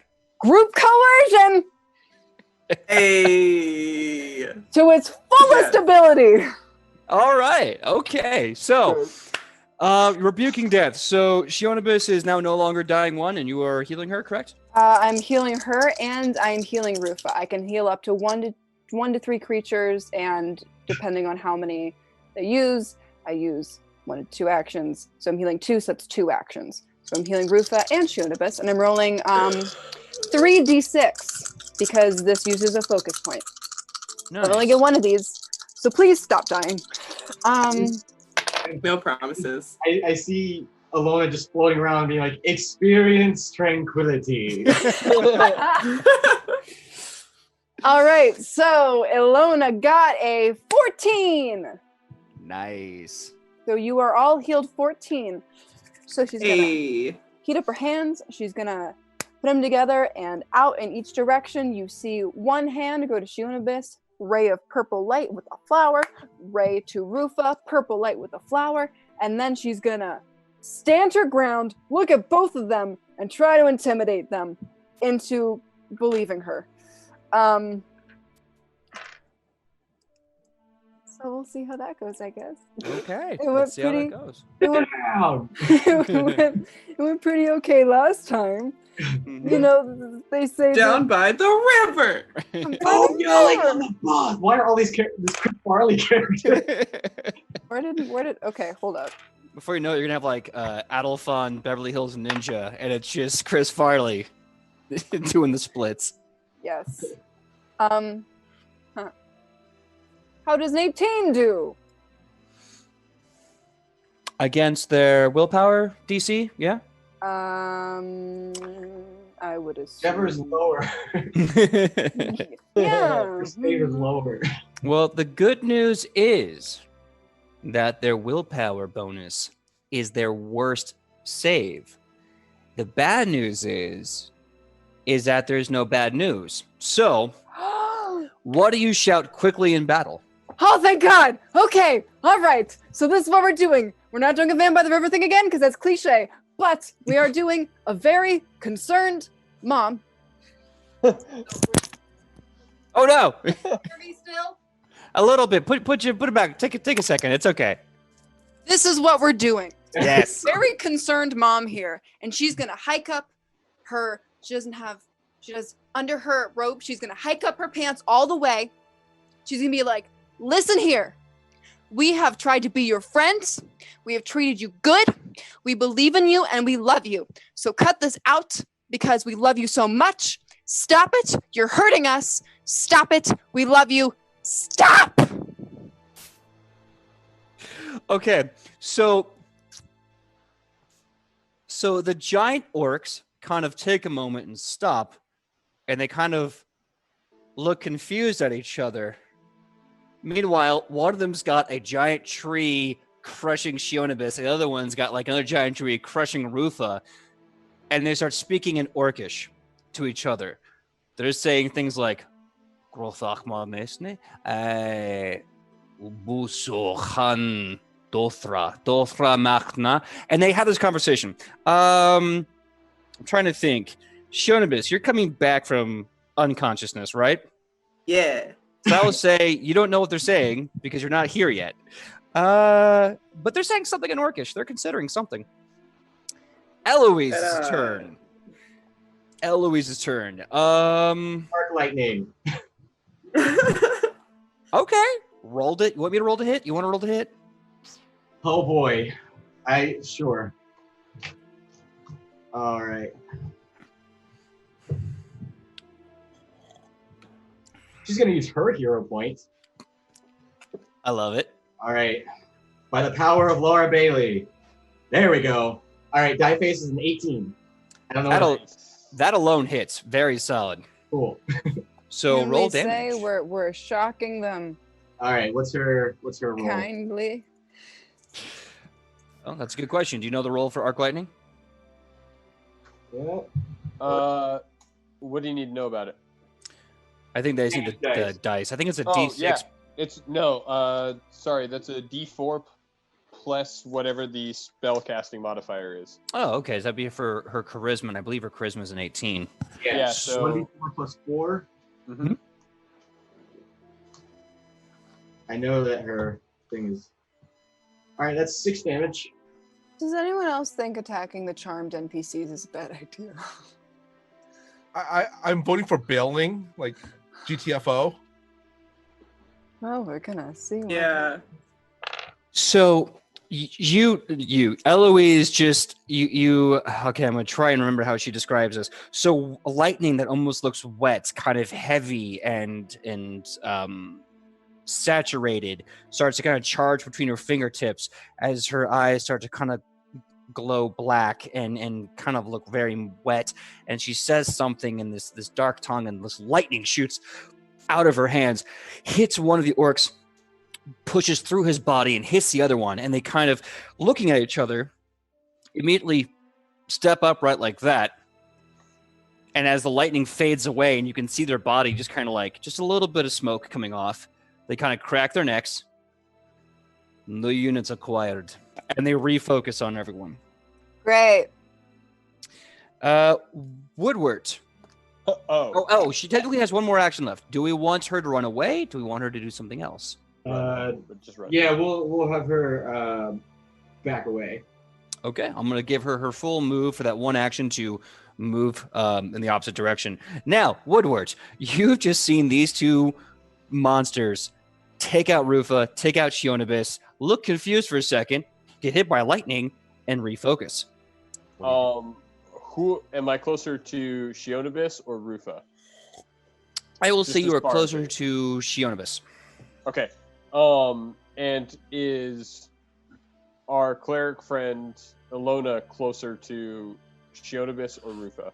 Equidistant. Okay. Then Woodward's going to try and get Shionibus out of there. Like, his entire actions are going to be spent grabbing her, Mhm. and as he runs up, he's going to yell to Ilona as he runs past her, or grab Rufa, we gotta run. Give me an athletics check. Okay. Because now you're doing that kind of military, like grabbing the down guy and then running backwards. Yeah, totally. Yeah. My athletics is a... Can't remember that move. Oh, yeah. 16. 16.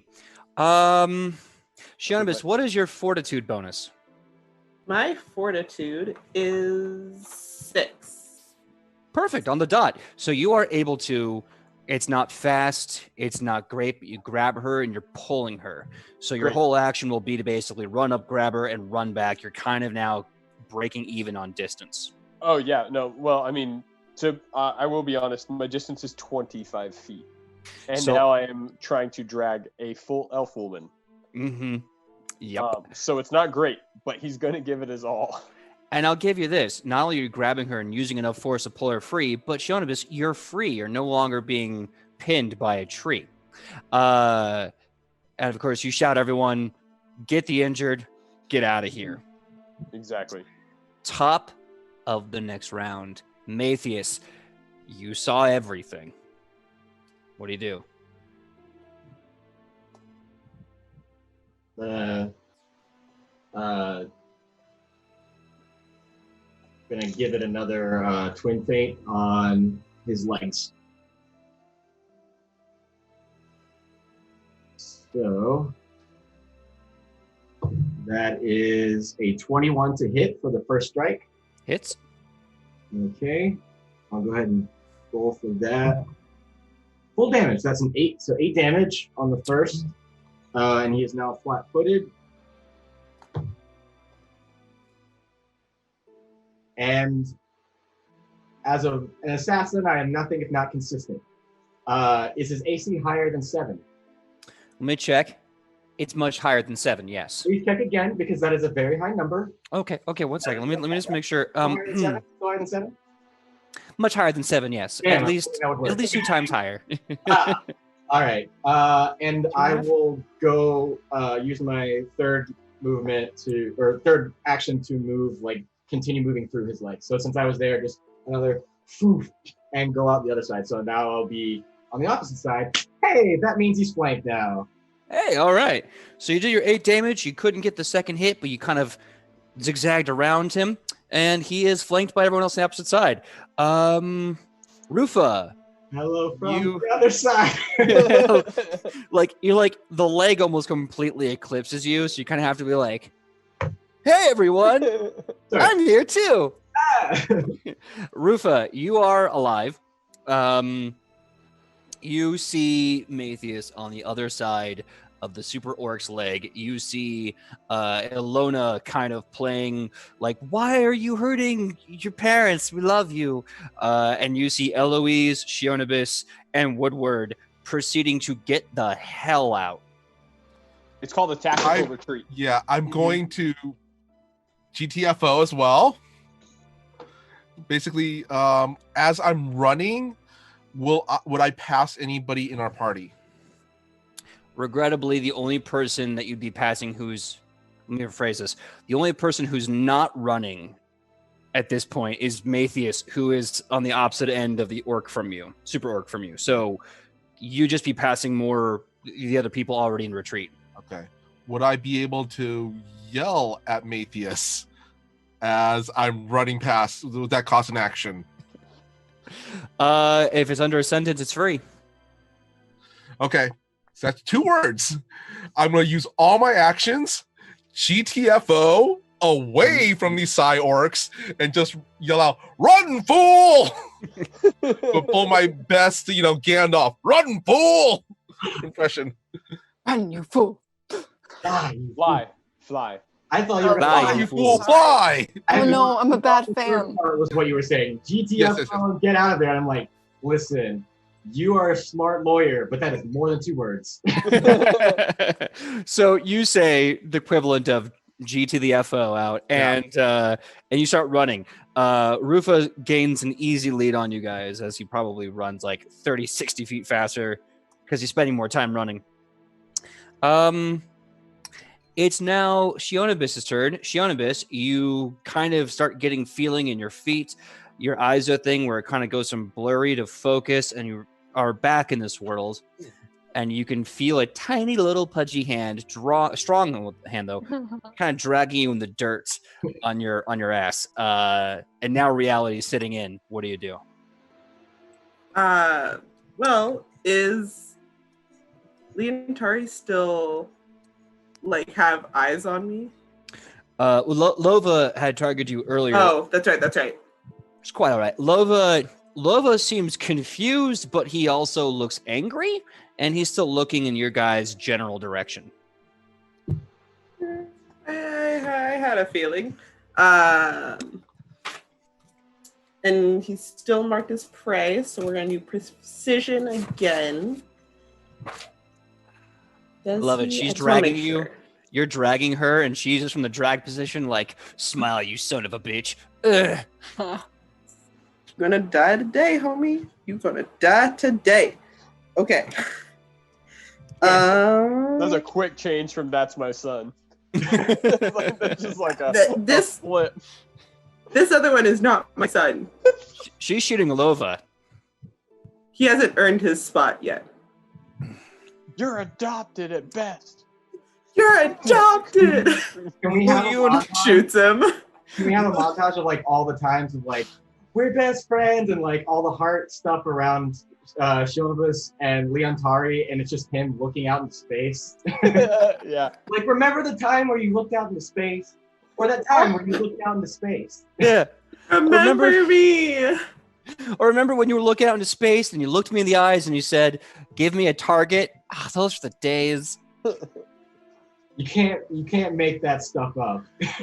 That's Twoo Wav, goddammit. So just checking. They don't lack vital organs or anything, right? Right on. I was just checking. This is ineffective if it does. They do. So I just wanted to double check. So that is a nat 20 to hit. Hey. Oh, wait, have you rolled both of them tonight? Yeah, she I has. have. I That rolled is one. nice. Remember Yeah. remember when I did that, guys? Remember when I rolled one? Yeah, we all do. No. We all do. Stop So trying that to take us to the is- blight. Just, 2d8, a d10, and my dex. it's just a bunch of orcs standing in like a pyramid. So if she can knock one of them off, like a whole bunch of orcs will fall out of this That's the whole secret. A new unit is just 100 orcs in a trench coat. strike. That is 9 damage. 9 damage. Okay. Okay. So. Yeah, that's right. Lova, not Leontari. 1 second. Okay. So you shoot him. And as you hit him, and it hits like right here between the eyes, you see the arrow kind of bend and snap off. But you can see there's this really nasty indent bruise in his forehead as he's just kind of like, ugh. We're gonna go again. Without precision this time, because that is even more disadvantage. So we are going to do hunted shot. So 2 quick fires with disadvantage. Okay. This is new. Yeah, I don't think I've seen this before. Is that a 10 to hit? 10 to hit's gonna miss. Sorry. We're gonna try one more time. All Third right. action. Here we go. No. And Oh, no. 10 to hit again. So you shoot twice after that dazzling display, and you're like, and as you fire, it goes whoosh, whoosh, and it completely misses his head. Close, but misses his head. As he proceeds to start chasing after you. Was that a 5? No, that's a concussion. She's like, Oh. depth perception. Yeah. Yeah. So we all know the song, we all know the meme. The 2 super orcs look at everyone. There's a beat, and they look at them and they go, "Run!" And they just start chasing after you. We can't outrun them. They're so big. What's that, Michael? We hide. Can't hear you, Michael. What was that? All right. What is the speed of these Psy orcs faster than us, actually, or comparable, or slower. Slower, very hopefully. fair. Very Now, fair. is it an African unladen Swallow. Or is it a European swallow? Or is it a European? And then our It's a GM. European Sayok. Yeah. So they have a slower walking speed. However, because they have such a massive gait, when they start running, their speed increases. So You're throwing gates at us now. that's right. So they have this thing, just big gait. When they start running at like 1.5 times their speed for that movement. So if they run after you, they're going to be pretty quick. What's that? Also, do we know of where the forces, the people we have, like the dogs and everything, are situated in front of us? You know they're right here. And where are we? I believe. Are we the you're- X's? I think you're where the X marks the spot, so the ambush is not that far away. Okay, Nice. guys, I had a thought. Let's lead them into a pitfall. We had. Remember the pitfalls Oh, that we had them dig? yeah, you specifically asked like for that. those. Yep. That's really good. No, Michael knew what was up. Tactics. Yeah. Do we know where those are? Please give me. I think large- hopefully we do. What were you saying, Casey? Sorry about that. I didn't hear you. Yes, it was very, very important. I said, "Dear Adolphon Santa, please give us pitfalls as you can give us." So the two orcs start chasing after you. They happen upon you very, very quick. They have to drop their gigantic weapons because they're running. So they're going to try and make kind of like a nasty, fast punch to the ground to try and crush you. Ilona, what's your AC? Oh no. Oh, it's 12. Okay. It's 12. 100. 1200. Well, the good thing is that Leontari misses with only a 9 as he throws a punch, and you can hear the earth slam on impact. The other one, unfortunately, is going to meet to beat and hit you for 12 AC. They both rolled very, very low. So, you're gonna take damage? Well, here's the thing. I have shield, which I can use as a reaction. There we go. So when I use shield, I add +1 to my AC, and I take 5 damage before I take any damage. So What? here's what 5 happens. damage. Oh, wait, are you doing that? Are you using shield? I would like to, please. You can use that reaction of yours. You only get one around. Yeah.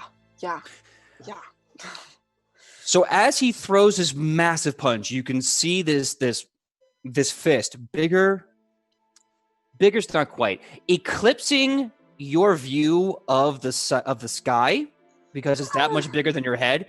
This Hulk fist is coming into your plane of vision. Suddenly you get the instinct to pull up your shield, and you hear this loud as midair shatters, and his fist is stopping right in front of you. Oh, Afra, thank you so much. It was a meet to beat. The shield gave you +1 AC, which meant he missed. Oh, And he eradicated that shield, but his fist was stopped in its tracks. And you can just see his fist hovering there. And he brings it back looking kind of angry and perplexed. ah. Yes, Ian? Yeah, I was curious. Is shield? So I think I have shield block, and that uses a physical shield. Is what Ilona? Is she using a magical shield? She is projecting. Yep. Cantrip. Awesome, cool. So Yeah. I don't have to worry about mending this thing later. No. Also, I don't know if he's doing anything other than running, but we have not had anything happen from Bush. That's true. Mush has yeah. been very faithful, but he has not done any actions yet. Yes. So I used all 3 actions to try to get Shionibus out of the way. Yep. I have to reserve an action on every single one of my turns to tell That Mush is right. to do anything. Yep. In order to So- use Mush, that's an action. Yeah, so he is where he is. I also figure he hasn't attacked them, and due to their tactics so far, whoever's done the most damage is who they've been going after. So it's kind of one of those things where it's the T-Rex in Jurassic Park. Their eyesight's based on movement. Ilona, you have your finger up? Shield's a reaction, Yes, it is. so I still have an action. On your turn, which it is now, because both of them have missed you. So yes, you have actually an action. 3. I do. I have 3. All 3. Do you want to go first, Woodward, since we're at you now? No, we're at you. It's on you. Okay, I got confuzzled for a second. It's more than all right. Okay. Before I do that, Ian, did you have any plans that I should know about before I do what I'm going to try to do? Do your thing. Okay. Literally, I have one plan, and that is bail. Okay. Yeah. Bail, bail, bail, bail, Bail, bail, bail. bail, bail, bail. Okay. Well, here's the thing. If Ilona is anything, she is not a quitter. She's going to try to use coerce targets again. However, she's not going to try and get them on her side. She's just going to try and get them to stop chasing them so they can get as far away as possible behind the tree line and regroup. So she's going to try and coerce her targets for one action. And if that doesn't work, she's going to try and use her perception to see where the closest pitfall looks like it is. Okay. Go ahead. Roll that coercion. That is I forget where math. That's a 19. Ooh. Okay. Well, like I said, thankfully they have a very, very low willpower bonus, so by their willpower DC is also low, which means that's a full success. Good old success. Great. Well, she is going to look at the one who just tried to punch her. Mm-hmm. Kind of look at him like, and she literally just looks him both dead in the eyes and says, I really hope that we do not have to fight you again. I wish you well. Stop. She's going to turn around and run with everybody else. GTFO! All right. So all of your actions still on the retreat? Oh, yeah. Hell yeah. All right, Eloise. What are we going to say Eloise is doing? Retreating? Blasting? Yes, I have from beyond. Very specific instructions. Yes. Yeah. So, much in the fashion of a previous gnome, some episodes before, kind of does the curve around and going back towards the orc and is going to run, spend as many actions as it takes to go through the legs of these orcs that are charging. And I was supposed to say that the spear, there's a spear in hand ready, and actually she lets go of it and starts floating above her head and kind of you can kind of vibrating a little bit, just full on Yondu. Nice. The Yondu mode. But I will ask the all-knowing GM if 3 actions of movement would be able to get to Mathis. With 3 actions, I will say, let me phrase this. In order to get to Matthias, and one action previous to get away, then I will say the 2 actions is all that's required to get to Matthias from where she is. Okay. Then she will do that. She'll go right between the legs, and I will say, I'm gonna say she's gonna hold her action for telekinesis with the spear, and the trigger being any sort of about face or turn towards either of us. All right. Awesome. Noted. She is holding onto that action in case the sprue orcs about face.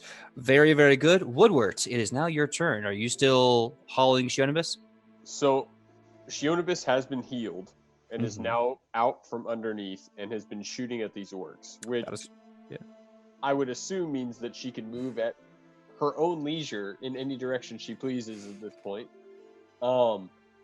which is faster than whatever Woodwork can do. So I've let go. Okay. Yeah. I am, however, going to use one of my actions to tell Mush to burrow. He's just going to go 10 feet straight down to where he is. Mm-hmm. And then I have 2 more actions left. And they seem to not be giving up, right? Even after the amazing speech by Ilona. You can see from the look of Lova as his fist meets the shield and he pulls it back and she has said her bit. They seem pensive. They're pulling back, but they have not fully released their attack stance. Okay. Seeing Eloise run headlong towards these 2. He's gonna cast Charm. Okay. And that is one of the few things I had prepared. I can only pick one person. Whoever. Eloise is their closest target, correct? At this point, due to her running straight towards them, or physically closest target. I would say because she has actually reached where Matthias was before the 2 orcs ran off, it's about equidistant on both sides. okay. So she's as close to one as the other. Mm-hmm. So whichever one tried to strike Ilona, Woodward is going to cast Charm on them. They need to make a will save. Mm-hmm. They do get a +4 circumstance bonus if you and your allies recently threatened it or used hostile actions against it. So I think we're good. That's challenging because it's been a lot of everything. Okay. Someone sliced his ankles, right? Matthias has been cutting him up. Shionibus has been shooting him in the head. Yeah. Any of that sort of Hostile? Us? Never. Yeah. What's the DC really fast? My DC to go against is 16. Well, I will say this: without penalties or bonuses, they still save. Ooh, okay. So, in that moment, that's my other 2 actions. Okay. So, in that moment, Woodward is going to raise his hands up to the 2 orcs in front of him, whatever we're calling them now, super orcs. And he simply states, I guess it would be, your fight's with the big city, not with us. And he's just going to put his hands up. Hopefully, his thought is honestly to point them at the city who could probably take him down.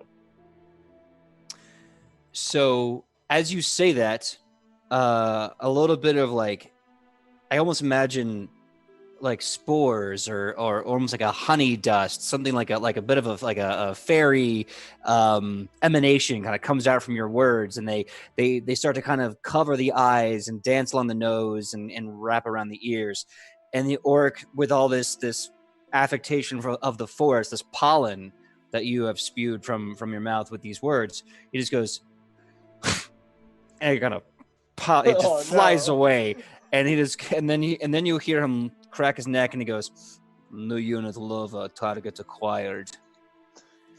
That being said, top of the next round, Matthias.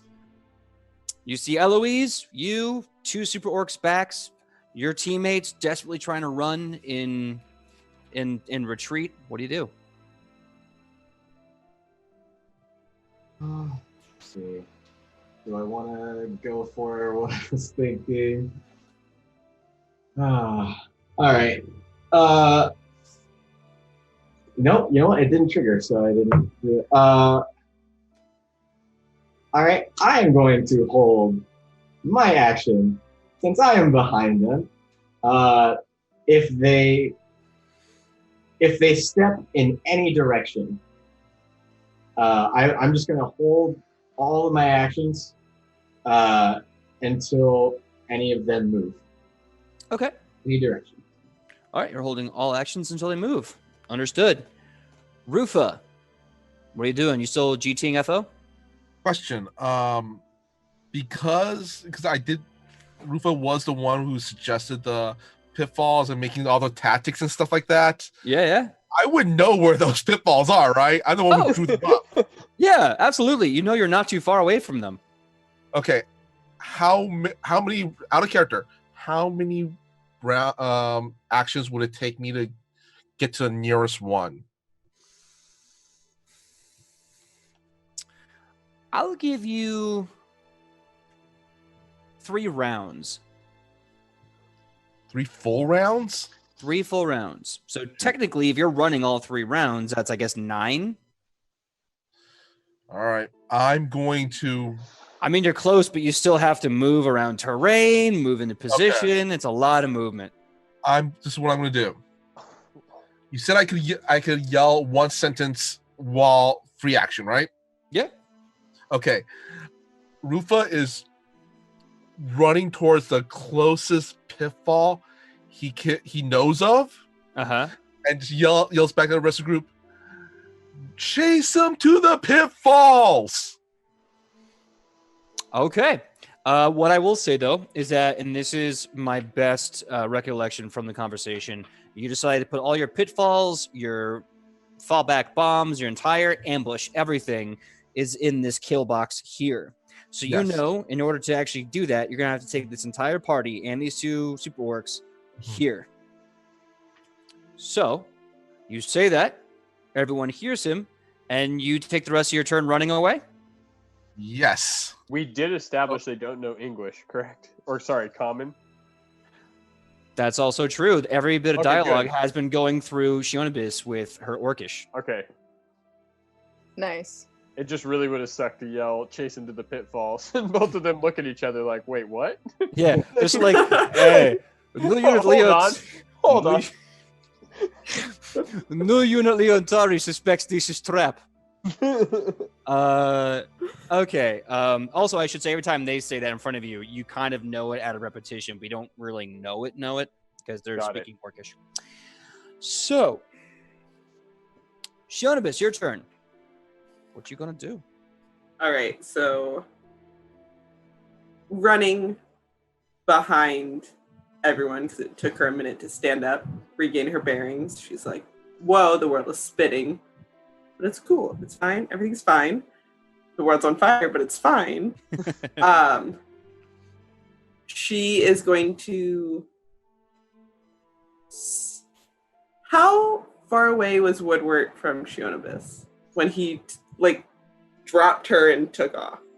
He didn't move, so he'd probably still be about the same area. Okay, she's gonna stand next to him, arrow docked and everything, and the Leontari and an Orcish say, "You were my brother. I loved you. You were the chosen one, Anakin. You were the chosen one. You were supposed to restore balance to the orcs. Not destroy them. Not join them." All right, give me a diplomacy check. Do I get a hair? Never mind. We good. Nat 20. And there it is. Okay. The third one? Hat trick. The third one. You go, girl. Order yourself a pizza. You got a hat trick. So, you say this thing. What are the other 2 actions? She's going to. Who's the closer of the 2 orcs? to you would probably still be Lova, because he was the one that killed you. I'm sorry, he hurt you. Almost killed her. He basically did kill me. He pretty much killed her. Yeah, he basically killed me. We're going to fire. She's gonna check to see if there's like just a little glimmer in Leontari's eyes to see if she can like get him back. Realize where she's running out of time and they're coming a lot closer, and just fire. I'm gonna use my hero point. Okay, are you attacking Leontari after your speech or Lova? You're attacking Lova, right? Nova. All right. Yeah. I would never. I would never attack my own son. That was even worse. Wow. Okay. That's gonna be an 8 to hit. That's going to miss. Sorry. So you doink, and the thing just goes wide over Lova's head. You still have one action left. Do you want to shoot or do you want to run? No. It's up to you. Can she hide? Yeah. Yeah, if you give me a stealth check to hide, yeah, you can do that. Ooh, do Rangers have hide in plain sight at later levels? Maybe later levels, but right now I don't believe so. Yeah. Just curious. It's like one of my favorite things. 22. It's nice. 22? Yep. Okay. All right. Hold on. What's their perception? Yep. So you kind of fade from view from both of these two super orcs as you kind of duck and weave into their kind of like peripheral vision. And they kind of lose focus on you. They are also seemingly focused on something completely different and nebulous. Leontari, you see his run kind of slow to a jog as he hears your words and he's thinking about it. And his eyes kind of trail off a bit. And he kind of stops. Lova, running, kind of cranes his head up and kind of looks out. And then his eyes go wide as the arrow whoosh passes him. And he looks forward and he says something to Leontari. In Orcish, you know what he says Leontari is. Primary objective. Moving to operation primary objective. And Leontari kind of snaps up and goes, target acquired. And they start running over you. As they're running, you can see their feet are coming closer and closer, and then steps over you, and then start running. Ilona, it's your turn. That was both of their turns. What do you do? I'm not sure I know what just happened. You can give me a perception check to kind of have some insight as to what just happened. I'm going to roll a perception check to have some insight over what just happened. I'm just putting that out there. I'm gonna do it. That's 16. 16. So you kind of remember the maps that you've seen and the directions and everything, and you kind of vaguely remember that they're running in the direction of the ambush. But then you also remember that the ambush is also in the direction of Adelphon. Aha. Yes. I'm going to shout. Oh, I don't know if I can do this. I was basically going to shout to Eloise to suggest that she send a message to our ambush, i.e. Morel, or Zashmaru, or any ones that she saw, to let them know that there's 2 big orcs coming. I believe she is out of range, and I believe she's also out of line of sight. Yeah, I think with that, I think you have to be. They have to be within sight. I thought it was only you to speak back to her have to have her in line of sight. That is the case, but if she's not in range, Out of range is like Yeah. But also, if she can't see you, she can't send the message to you. The thing is, he cannot respond unless he has line of sight. Oh, so line of sight is required in both directions. I believe so. For it to be a two-way communicate, it is a cantrip after all. Yeah. Right. We don't necessarily need them to respond back, but out of range, not good. Okay. Great. So now we know. Okay. I'm going to shout. What? The range is 120 feet. Yeah, they're farther than. Yeah. Yeah, they're farther than that. Did say 9 rounds, right? Nine actions, 3 rounds. 9 actions, 3 rounds. And considering your speed's about 25 to 30, that would put it approximately 300 feet. Okay, so they're about to run. They're about to run to our ambush, and our ambush doesn't necessarily know that Leontari is a bad guy again. They may hear him coming. They hopefully will. Those I woods did, and through I did the yell trees. to the group that the plan run them to the pitfalls. Yeah, so I guess we'll see if they hit the pitfalls. I guess we'll see how dexterous they are. So yeah, what's up, PJ? No, I love this. Keep talking. I'm just gonna follow them and say, well, we don't really have any choice now. So All right. Can I just say this? Beware the smiling DM. Yep. So you guys, I'm going to say this because your targets have now basically have their own agenda. They're no longer attacking you directly. We're out of combat. But now the question is, what do? Are you following these two guys? Are you running to the pits exactly? What's your plan? Let's get to that RP and how we feel about the entire situation before. Let's out for another hour. And Somebody light a fire. Oh, we got a little Kaylee robot. What's up, Kylie? Fight it. You could do it. Fight your evil robot sister. I believe in you. Skynet. No. No. That's okay. We will get her back in a bit. That is how But strongly she feels about what has occurred. Does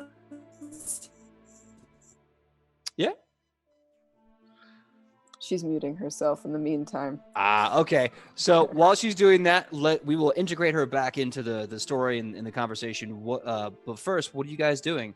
These two giant super orcs now being reminded of their. there. Ooh, is there what? Might just be the day. Oh. Man, Kaylee's really attacking you today. Oh no. Oh girl. Your alter ego got the best of you. You did. She'll be And coming she back though. gone. She'll be coming back though. And we will continue on until she reappears. And then we'll continue on from there. So, what are you guys going to do? Oh, there she goes. She's coming back. I love that. I love that our player's back. So while she's rejoining us in a bit, again, what do you guys do? My vote is to run after them because, running after them because we need to regroup with the our guys anyway. I'm Okay. continuing my plan of running basically to the nearest pitfall. Pretty much pitfall, Rufa, orc running towards Rufa, sidestepping, orc, fall in. Pulling that wascally wabbit. All right. Yep. Really fast. Kylie, are you with us? I think she is. No. All right, Ian, what's your plan? I will. Drake. guess That's as her long- plan. Yeah. I guess as long as the super orcs have moved past us, the pitfalls and their primary objective, and our ambush are on the same place, correct? That is Yeah. correct, yeah. Okay, so they are going to get there no matter what. Mhm. As much as Woodwort would like to be the proactive gnome and try to lure them towards a trapped, there's no way he would be fast enough on foot to do so. Oh. So I think he's going to, as long as everybody else is moving towards that objective as well, he's going to be moving to follow them. Okay, Kylie, what's up? Am I back? Yes, Hey! yes, Hey. yes, you are. I've held her off for this long. But yeah, we gotta do this quick. Mhm. Is there some kind of call for the Ulfgard that Jonovitz would know? Kaylee's kind of coming back, Kylie, but Like in time of trouble. Okay, so I think I hear. I think I may be able to translate this. I think I know what she's saying. But Great, yeah, good. So yes, so we lost you a little bit there, but we got it. There Okay. is a call that you would know because you and Larian and everyone else kind of has these calls.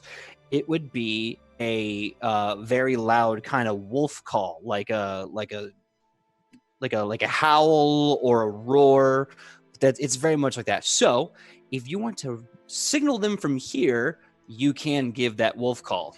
Oh my god. Depending on how Kylie rolls this, she's either like leader of the wolf pack or Moon. I So mean, glad I would Moon like Tribe to think. wasn't a thing. Oh my god. I would like to think Shionobis is quite adept, given I feel like she was Larian's like second hand. Mm-hmm. But yeah, let me try this call. Sure. I'm personally really happy that the Moon Tribe doesn't exist. So if she does do Moon, she doesn't call the orcs to action. Because somewhere there's a Sorry. bunch of orcs cross-eyed wearing boots for helmets going, "Someone call us!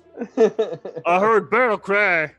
And I don't want But that. then we know where they are. Because aren't they the Bunlovin tribe that no one knows where they are? Oh no, the Bun-Loving tribe was the one that we settled on. The Moon tribe does not Hmm. exist. Repeat. Yet. Moon tribe does not exist. Yet. Yet. Yet. It's up to our vote. Ian's The got voters this. at home. This is what. Not All right. Give me a 4 times D8. Or D20. That is a. Would it be performance? Yes, it would be performance. Yes, She's doing the good fight right now. she's doing it. She can win. I believe in her.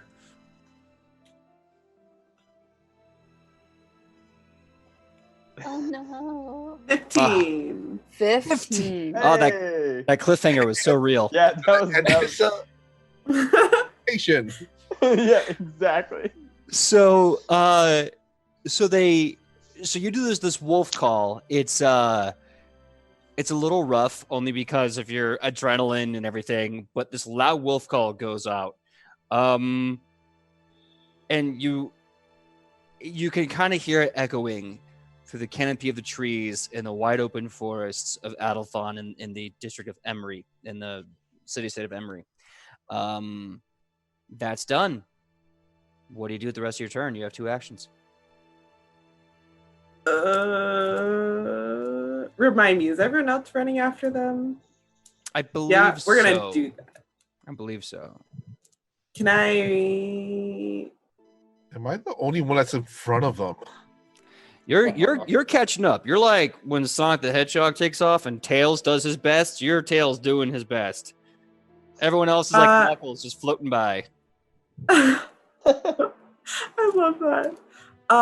Exactly, a big enemy, just like, oh. Can I travel through the canopy of trees instead of on land? I will say that you, unless you have some special ability, would probably be faster on your feet. But if you want to go Okay. through the trees in general, absolutely. Naruto. Yeah, you have to specifically get a feat called Naruto Run.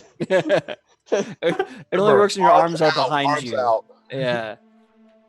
Can I? I'm going to stealth run towards them. Okay. So we're now to running one way or the other. I love it. Give me a hide check, or a stealth check to hide, I should say. So that's a. Plus 8 to ninjutsu. It's a 19. 19. Okay. So as you start running and taking off, you can see that the two super orcs have no idea of your presence. You are running around near them, and they are completely oblivious.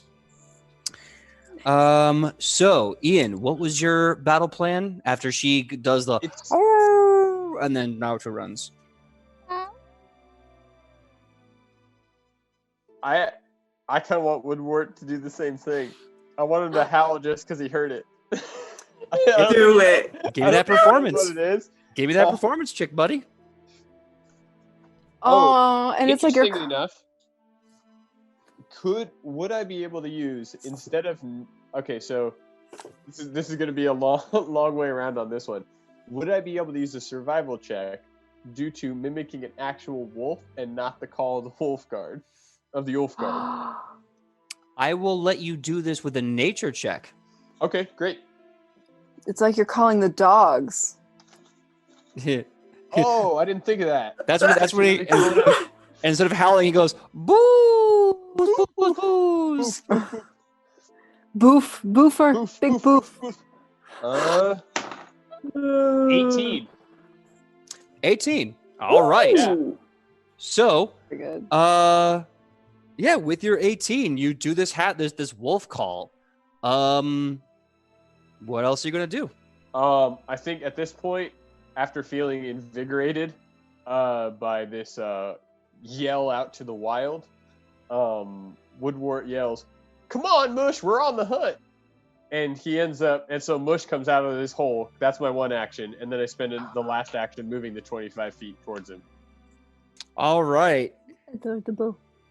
Casey, what are you and Eloise gonna do, my man? You guys are hanging back. You're seeing these orcs are clearly running in the opposite direction.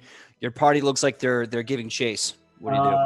As of right now, I'm gonna keep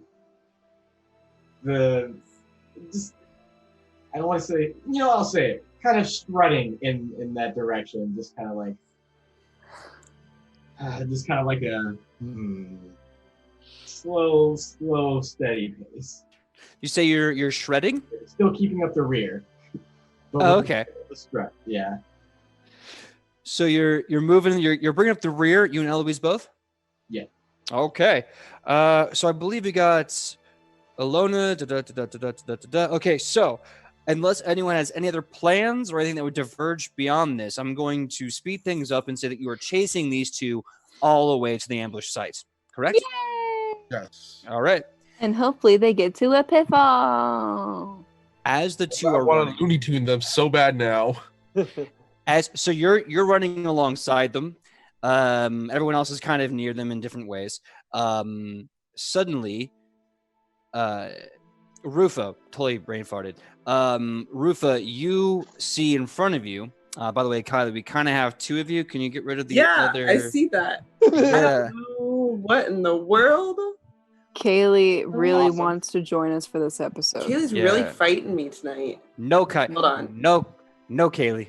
There we go. Yay! There it goes. Hey! Nice. So, Rufa, Mhm. you see in front of you, about 30, 60 feet, more or less, a giant, slight decline in the dirt, and then kind of like a little makeshift wall made out of wooden spikes from like trees and stuff in the area. And then you see kind of standing above that, you see a bunch of Ulfgard company with their weapons and their shields, wooden shields with a low boss reinforced, and they're slamming them together rhythmically. And as they're doing it, they're howling like a wolf, like very short, like, oh, oh, oh, and kind of breaking them apart like the sea. You see Morel with his shield, and he's just stomping rhythmically, slams a fist against his shield, and he shouts, "Shield wall!" And he slams his down, and all of Ulfgard just slam this giant phalanx of shields. And then you hear Morel shout, "We will kill and take no lives. We will forgive. We will save." And with that, you hear Ulfgard just go, "Woo!" And from that, the orcs just shout in Orcish, target acquired, and they run into the midst of this giant pit. You can hear the ground shake and rumble and fall out.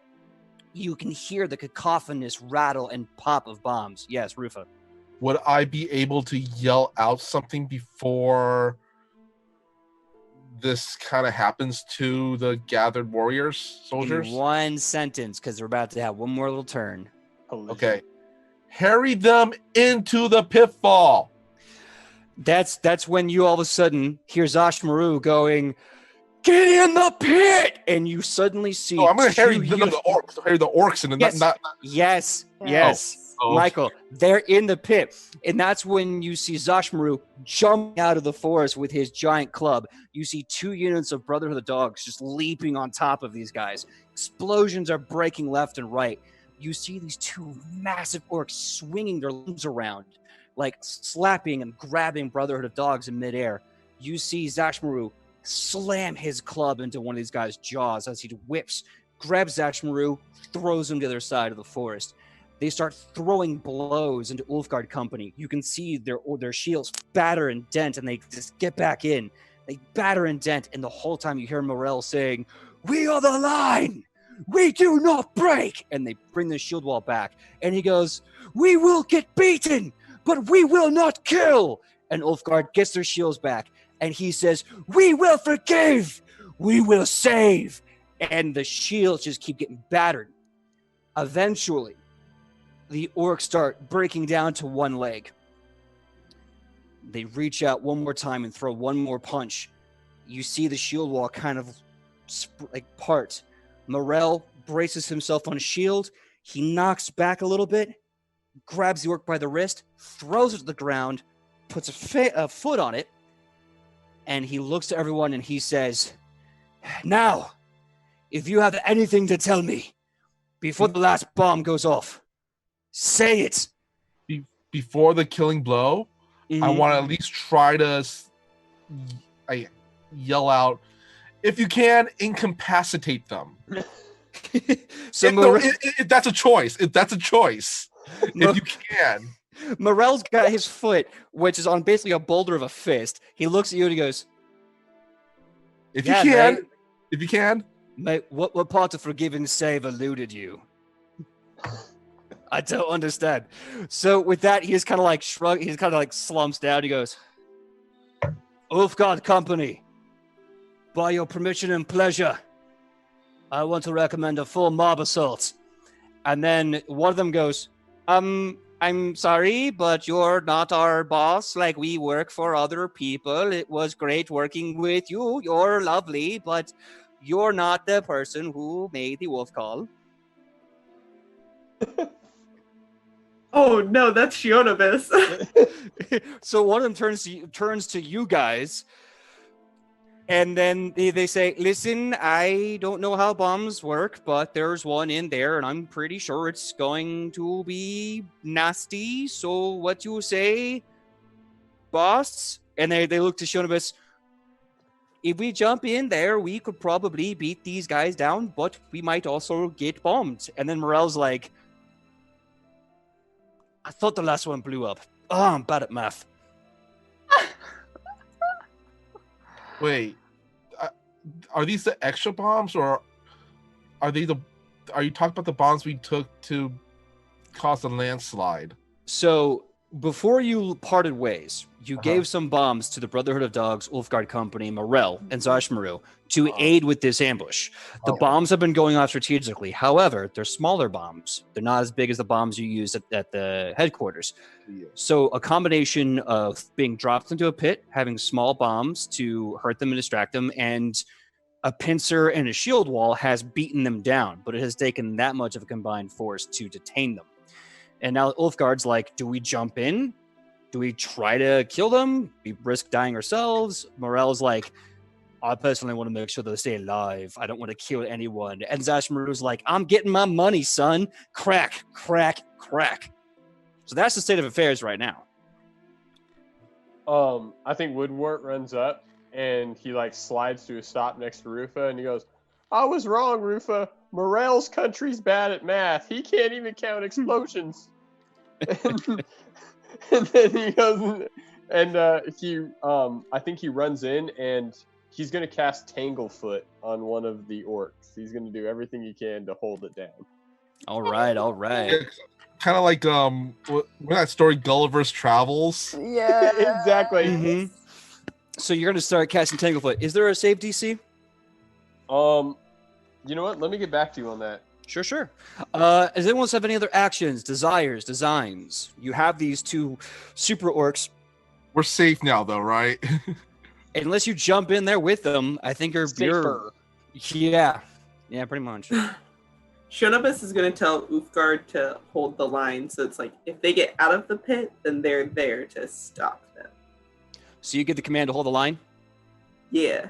So you give them the cue to hold the line. One of the Ulfgard guys go, "You heard her. We have to hold the line. So I guess it's shield wall." And they go, "Shield wall!" And they slam their shields down. They make this gigantic phalanx. Meanwhile, Morel's look at the leg pinned. And he's like, "It's a little let you know it. No, you're doing your work. You're doing good. Good for you."